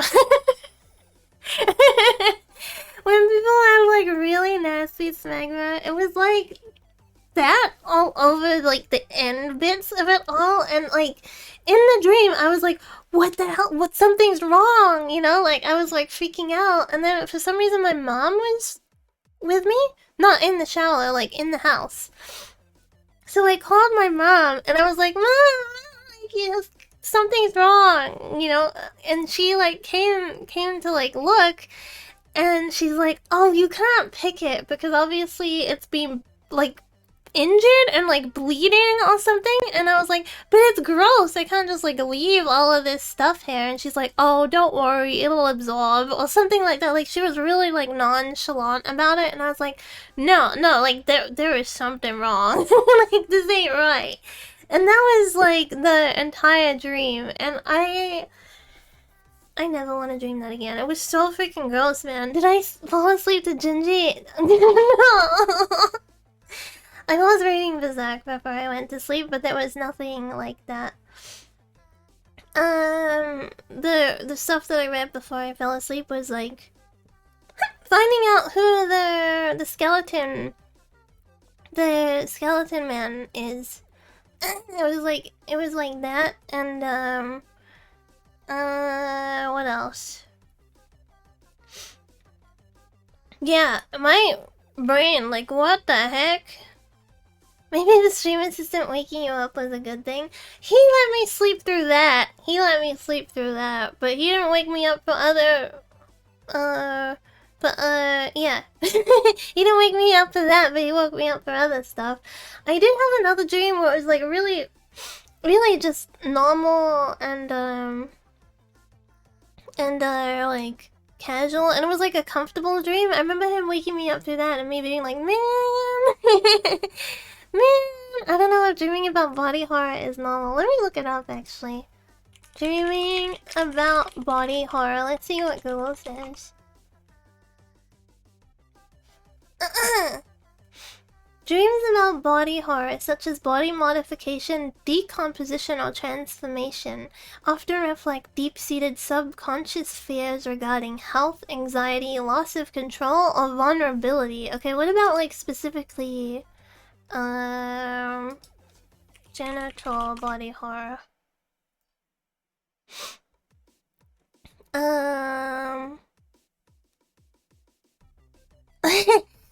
Okay. Dreaming about genital body horror, such as mutilation, disfigurement, or unnatural alteration to one's sexual organs, is an intensely unsettling experience. While these dreams can be deeply disturbing, they are often reflections of underlying psychological, emotional, or physical states rather than literal premonitions. Here's the breakdown of potential meanings. It's like an AI response, but it's the first one, so I'm reading it. Anxiety, powerless, and vulnerability.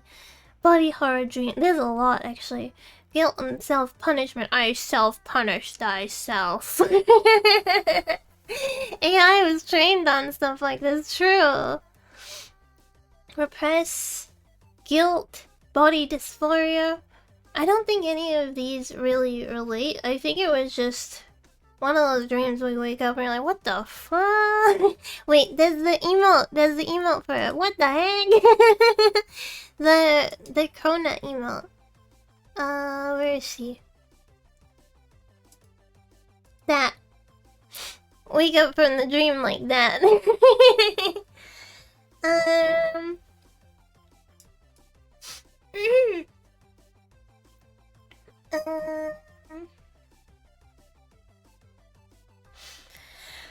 I don't know, maybe in my dream it's like I feel like I need to wash more or something like that, so like my brain manifested it in that way, if that makes sense.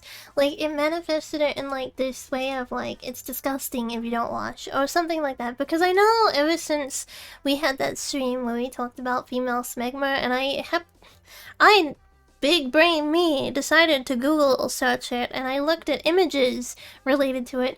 That has never left my mind. So maybe it's like those two thought processes, like overlapping. Like, oh, I should wash more. Actually, I have been washing more, so maybe I was thinking about like, oh, I've been washing more, which is like good, right? And then that combined with the mental scarring of Google image searching that. This is why mental hygiene is important. Yeah, but sometimes you gotta Google it, even if it's gross. You know, I'm my own worst enemy when it comes to things like that because I want to see, but then I see and I'm like, oh god, I didn't need to see. But then if I never saw, I would continue to wonder. I would continue to wonder about what it was that I did not see. Do you understand? You know what I mean? It's like, it's gross, but you want to know. I don't think I'm gonna Google it. You're far more mature fox than the self.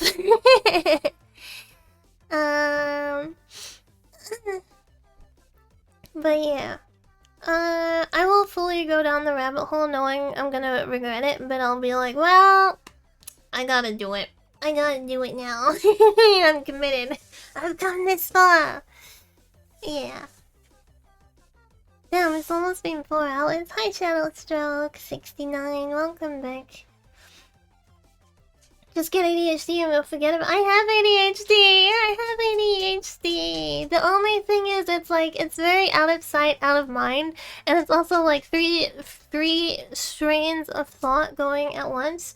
You can walk into a room and like the first thought is gone, so you forget why you walked into that room, and then you're like, and then you go back to where you are, and you're like, oh yeah, I was gonna make a coffee, and then you go back and you're like, wait a minute, what was I doing? And it. Yeah. I got the double whammy. I got the double whammy. I got the tism and the ADHD. Which is either a blessing or a curse, depending on which way you want to look at it. Personally, it is what it is. The VTuber classic. Yeah, it's like the VTuber's DNA at this point. So many VTubers either have one, the other, or both, right? And even like non-VTubers, I would say a lot of like streamers and stuff. I don't have ADHD, I just have to mention. I have a very good long-term memory, and I have a very poor short-term memory. Which I read is like an ADHD thing. My long-term memory is really good, but my short-term memory is kinda ass. Yeah. But I'm cool. At least you're mentally stable, unlike some agent. That's because I'm medicated. I have autism, but I'm most likely gonna be tested for ADHD. Yeah, I know as a woman, usually they go hand in hand with each other. Like, I remember reading, like, for women, a lot of the time, if you have autism, you also have ADHD, but not necessarily backwards compatible, like, just most of the time, well, not most of the time, but a lot of the time, if you have ADHD, it doesn't necessarily mean you have, autism, but if you have autism, a lot of the time, you also have ADHD. But I believe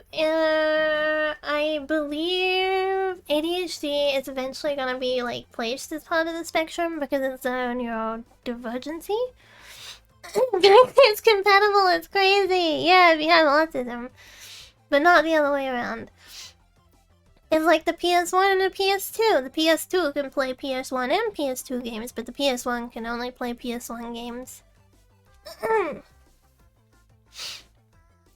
I have clinical depression. I've had both diagnosed, but I would say my main like demon would be anxiety. And I think a lot of that does come from autism.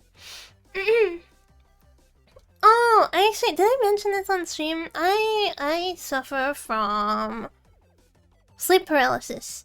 And, like, not like hee tee joking. Like, it's been a pretty much a problem since teenage years.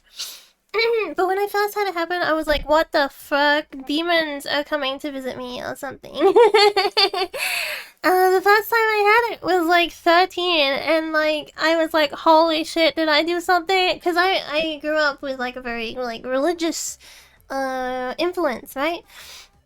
So 13-year-old me was like, oh god, I'm going to hell. And then I didn't have it again for like a really long time, and then I started kind of getting it more frequently when I was like 19, I want to say. And then like as I aged, it kind of ramped up. And before I went on the medication that I'm on now, I was getting it so bad. When I was living in the apartment and I was basically financially supporting two people that I did not sign up for, I was essentially getting it every night. Like, I was getting it every night. I would have like really bad sleep paralysis, and I was also getting paranoia. And then I started taking the medication that I'm taking now, and I stopped getting sleep paralysis. And I forgot to take my medication for like 3 days when I first moved down here, and I got sleep paralysis. And then I was like, oh god, is it coming back because I'm stressed? Yeah, that's what I thought, right? I was like, oh god, is it coming back because I'm stressed? So I like took my medication, and then it didn't come back. And I was like, oh, interesting. Because I'm still, like, worried with, like, the stream assistant being... You know, it was the first few days of him being here. He was worried. If he's worried, I'm worried. So I was, like, worried that I was gonna, like, start getting it every night again and stuff. And then I looked it up. I was like, does this medication help with sleep paralysis? And apparently, it is a pseudo medication for sleep paralysis. Even if you don't have like anxiety or depression or anything like that, sometimes they subscribe this medication for sleep paralysis, and it has shown to have good results in the specific type of sleep paralysis that I get. Because there's different types of sleep paralysis. There's like randomly occurring and then never occurs again. There's like frequent occurring and that kind of thing. And yeah, I get frequent occurring, and apparently it helps with it. I was thinking about trying to come off my meds, because the meds kind of make you put on weight, unfortunately. And I feel like I'm in a place now where it's like I don't really need to rely on them. And I was like, I want to lose some weight. And then I read that and I was like, oh god, never mind, I'm good, I'll stay rounded. I will still stay round and plump if it means I don't have to have sleep paralysis every night. Do I have sleep paralysis, Demon? I do not, I don't see physical manifestations. I have audio and, I mean, I don't have visual manifestations. I have audio and like feeling, like physically feeling things. So it'll feel like someone sitting on the bed next to me or touching me, like putting their hand on my shoulder or laying next to me and putting like their arm around me or something like that. And also like speaking to me, and a lot of the time you can't understand what's being said, so it's pretty freaky. It's pretty freaky. It's not a nice experience, but yeah, I don't have visual hallucinations, which apparently is like apparently the like more common one is to have visual. When I was in Japan, right, one of my workmates was like, oh yeah, I get sleep paralysis a lot. Have you had the old hag visit you? And I was like, what? What is the old hag? What is the old hag? And he was like, oh, whenever I get sleep paralysis, I get the old hag. And I looked it up, and oh my god, it's like a common thing for people who have like visual sleep paralysis to have like an old woman like standing over them or like standing at the end of the bed. I was like, ah, new fare unlocked. I've had sleep paralysis before, not chronically like that. Kind of lucky and good for you. Yeah, it is lucky that it just happens to be like a coincidence. I don't have sleep paralysis, but stress is also a trigger for schizophrenia. Oh, yeah, people that do suffer with schizophrenia, right? It like stressful times can like bring on schizophrenic episodes to where you're like where you're like in that state. If I have a trauma dump to anyone, they would unalive themselves. I single-handedly have enough stod to drop down these grown men and no medications. Cope unwilling. Yeah, it's like... I mean, I've spoken a lot. As Kagi. I used to be like more tight-lipped about like my childhood and stuff like that because I was kind of like, who wants to hear this, right? Like, who wants to hear me just trauma dumping and like speaking about stuff that happened when I was growing up? But whenever I watch other streamers and they like talk about like either hard things that they've gone through and overcome, I don't think less of them. I'm like, I kind of feel like closer to them, you know what I mean? Like, I kind of feel like, oh, I got to know like more about them. And yeah, you could say that's parasocial, but I don't care. I don't think parasocialism is inherently a bad thing. I think it's fine, especially in regards to like streamer and viewer. It's obviously up to you to set boundaries on what you're comfortable with as a streamer. And if you're not comfortable with sharing those things, then like you don't have to share them, right? But to me, it's like, well, it's part of getting to know each other. And then like a lot of the things I've talked about, like people have like either had similar things or they're like, wow, that your parents suck. My parents were like this. And it's not like, oh, my parents were better. Haha. It's just like different. You know what I mean? Like different experiences and getting to talk about that. It's fun for me. Personally, though, I am mostly medicated for anxiety because, yeah, when I went on the current medication that I'm on, because I've been on multiple medications through my life, I think I first went on one when I was like 20 or something because I was like, okay, what I'm doing is not okay and I should do something about it instead of pretending that this is normal. Thank you for following. So I went on it and then I didn't really feel like it helped. I feel like it didn't really do anything. And then I tried different ones when I was like going on the one that I'm going on now. And different things didn't work and then we found one that worked kind of thing, you know? But before I like found this one, I was getting like paranoia to the point where it's like I couldn't shower and close my eyes because I was so like, as soon as I closed my eyes, it was like someone's behind me. Someone's standing behind me. Like, I would just like freak out and go into like this state of like, you know, like freaked. And my brain was like, don't be stupid. Like, who's gonna be standing behind you? You know what I mean? Like, why would there be someone standing behind you? But it was like, my brain and my, I don't know, the logic and the other part just weren't aligning with each other. And yeah, it was like, I can't just go on like this. You know what I mean? You can't logic yourself. Yeah, because you're like even telling yourself, like, just close your eyes. It's fine. Like, no one's there. You're in the apartment by yourself. Or you're in your apartment and there is one other person in the apartment. And why would they open the bathroom door to stand there and look at you? You know what I mean? I mean, if they did, they would have been, like, kicked out. So it's like, you know what I mean? It's like, nothing like that would happen. And then when I would go to sleep, I would feel like, again, like someone was just standing there looking at me. So I couldn't face the wall. Like, I like facing the wall when I sleep. But I couldn't because I would keep feeling like someone is like standing there looking at me. And so I would have to like face outwards and I would be going to sleep. And then I would be like...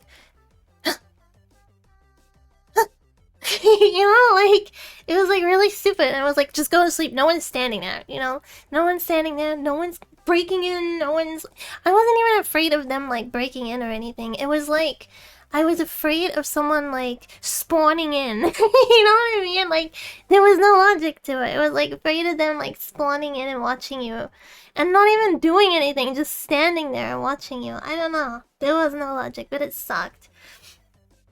my mental was not as strong. It was being broken down by paranoia. But yeah, that stopped as soon as I started going on meds. I also when I was young, I wasn't able to like purchase things by myself. If I went to the supermarket, someone else had to like buy things for me because I couldn't speak to the cashier and stuff. I've improved a lot as I've gotten older, but it's been a rocky road, you know. I would force myself to sleep on my back as a kid so I can watch all sides at once. Oh my gosh, I remember being like 5 and like I wouldn't sleep with my arms up. Like, you know how sometimes kids sleep with like their arms up? I was like, I can't do that because if I fall asleep, someone could tickle my armpits. um and then I learned what vampires were, and I was kind of scared of like falling asleep with my neck exposed because I thought a vampire might bite my neck. And then I was afraid of Thing from the Addams Family for a while. I used to think that he would crawl up between the gap, between like the gap that was between my bed and the wall. I don't know why he wouldn't just come up the end of the bed or like the open side. He would like crawl up the, you know, the wall side. So I would stuff like plushies and stuff all down that side so that they weren't that Thing couldn't come and, I don't know, do something to me in the middle of the night. Vampires can't come. I know, but I didn't know that as a kid. I didn't know that. And also, like, they would just wake you up. They're not gonna, like, make sure you stay asleep, right? They would just wake you up and be like, alright, I'm gonna eat you. It was so stupid, but, like, as a kid, that was my thought process. Oh, yesterday I was outside with the stream assistant and, like, it was such a nice day. It was such a nice day. And then that shithead had to go ruin it all. And becoming a night demon. Anyway, it was nice when we were out there. It was like there was cicada sounds and he was just like doing his thing. He was having a good time. And I was sitting on like a chair in the backyard and I could hear like some of the neighbors' kids like playing with a ball or something. There was like maybe like 3 kids just playing like a couple of houses over, and they were all excited and they were running around. And I was like, man, I miss when you're a kid and you're like, you just meet like other neighborhood kids and you just play. And you know, you just come up with like random games and stuff, and they're so fun. And all it is just like kicking a ball around or like throwing a ball over a fence or something like that. But it was so fun when you're a kid, and you just meet like random kids, and you're like, hey, you're a kid, I'm a kid, we'll play together. You know what I mean? I was sitting there in the sun, and I was like, man, I miss that. I miss just being able to do that. I wish adults could kind of do that without it being like anything else, you know, like you're just like, hey, you hello fellow kids, may I play ball with you? No, I mean, it would be kind of fun if adults could do that. I guess they can. Wanna play? What game? Okay.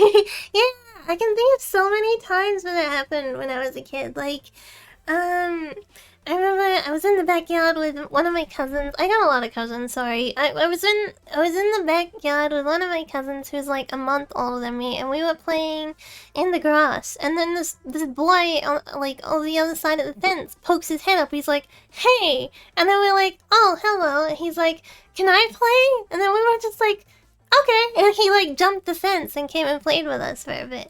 And then we were like, Can we play tomorrow?" And he's like, "I'm sorry, I have to go to my dad." Because he had, like, shared custody or something with his parents. And we were like, "Aww, next time, Nan." And then I remember next time I saw him, he was like, "Hey, where's the boy?" And I was like, "He's not here right now." And he's like, "Damn, I can't play with a girl." And I was so like, "Oh, okay." I remember that, but yeah. I remember, just like that being one of those things. I think another time he did just come over and it was just me. I think he was just trying to be cool for one day. I remember too, like another one of my like neighborhood children would like come over and we would like play all sorts of games. And I remember we had a fight one day. And it was over something stupid. Like I wanted to play one game and he wanted to play another game, and then we were just like, fine, I'm not your friend anymore. And both of us were like being stubborn, so we just never made up with each other. Bye, Kawa. Enjoy the rest of your day.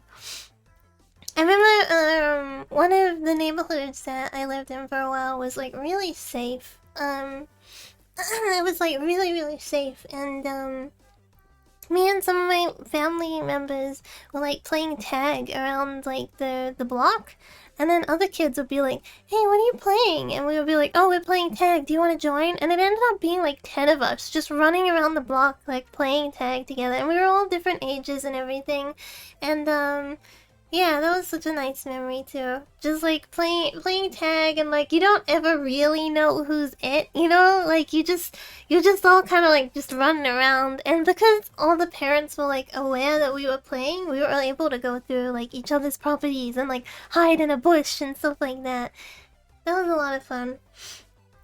Those kind of things are really fun when you're a kid. Imagine being adults though and doing that. Just like, hey, you want to play? And then like your neighbor jumps the fence and you're like, what should we play? And then you're both like, let's play tag. And then you're just running up the street like two adults. That would be funny. That would be kind of fun to do on VR chat sometime, don't you think?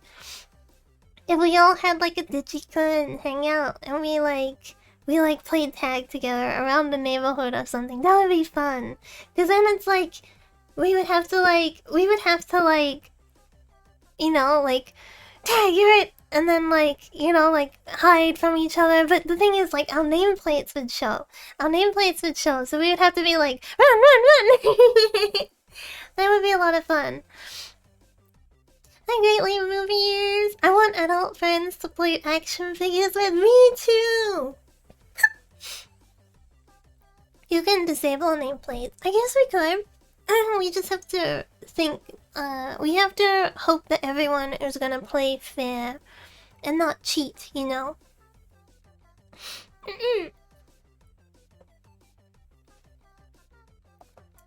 Can you make it like a world thing where nameplates are disabled entirely in the world, or is it like a settings thing? Because that would be a lot of fun when I think about it. I guess I would have to set up my VR. I don't have my VR with me, I don't think. I think I left it at TL's. I would like to get a different VR headset though as well, because I have the Oculus and I hate it. It sucks. It's stinky. Imagine how sad you would have to be to cheat at tag in a community hangout with a VTuber. I know, but there's always like that one person, right, who wants to look cool, so they're like, yeah, I'm so good at it, so they cheat. I'd be number one. I don't know. What am I hiding, and then I suddenly and I give myself away. There is always one, yeah, unfortunately. It's like when you play community games on stream, and if you look at stream, then you get spoiled for the answer. There's always that one person, right? There's always that one person. I hide by logging on. You just be like, Kagi has left the instant. And on stream, I'm like pretending that I'm still in the world, but I've just gone into the private version of it. I'm like, yeah, I'm hiding, no one will find me. Oh my gosh, it is getting very warm in my room right now, so I think I will wrap up here for today, and I will go eat lunch. Lunchtime. I'm thinking potato and meat. Meat and potato. I haven't really been eating dinner lately, so it's kind of like lunch dinner. Meat and potato lunch dinner. Let's go. Bam. Brum, brum. Cow meat, by the way. I eat cow. Moo. Alright, everyone. Thank you for today. It was a long stream today. Thank you for hanging out. Thank you for hanging out for so long. Are there any friend alive or no friend alive?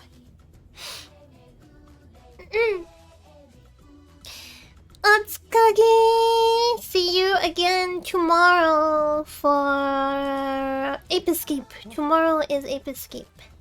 Yay! And then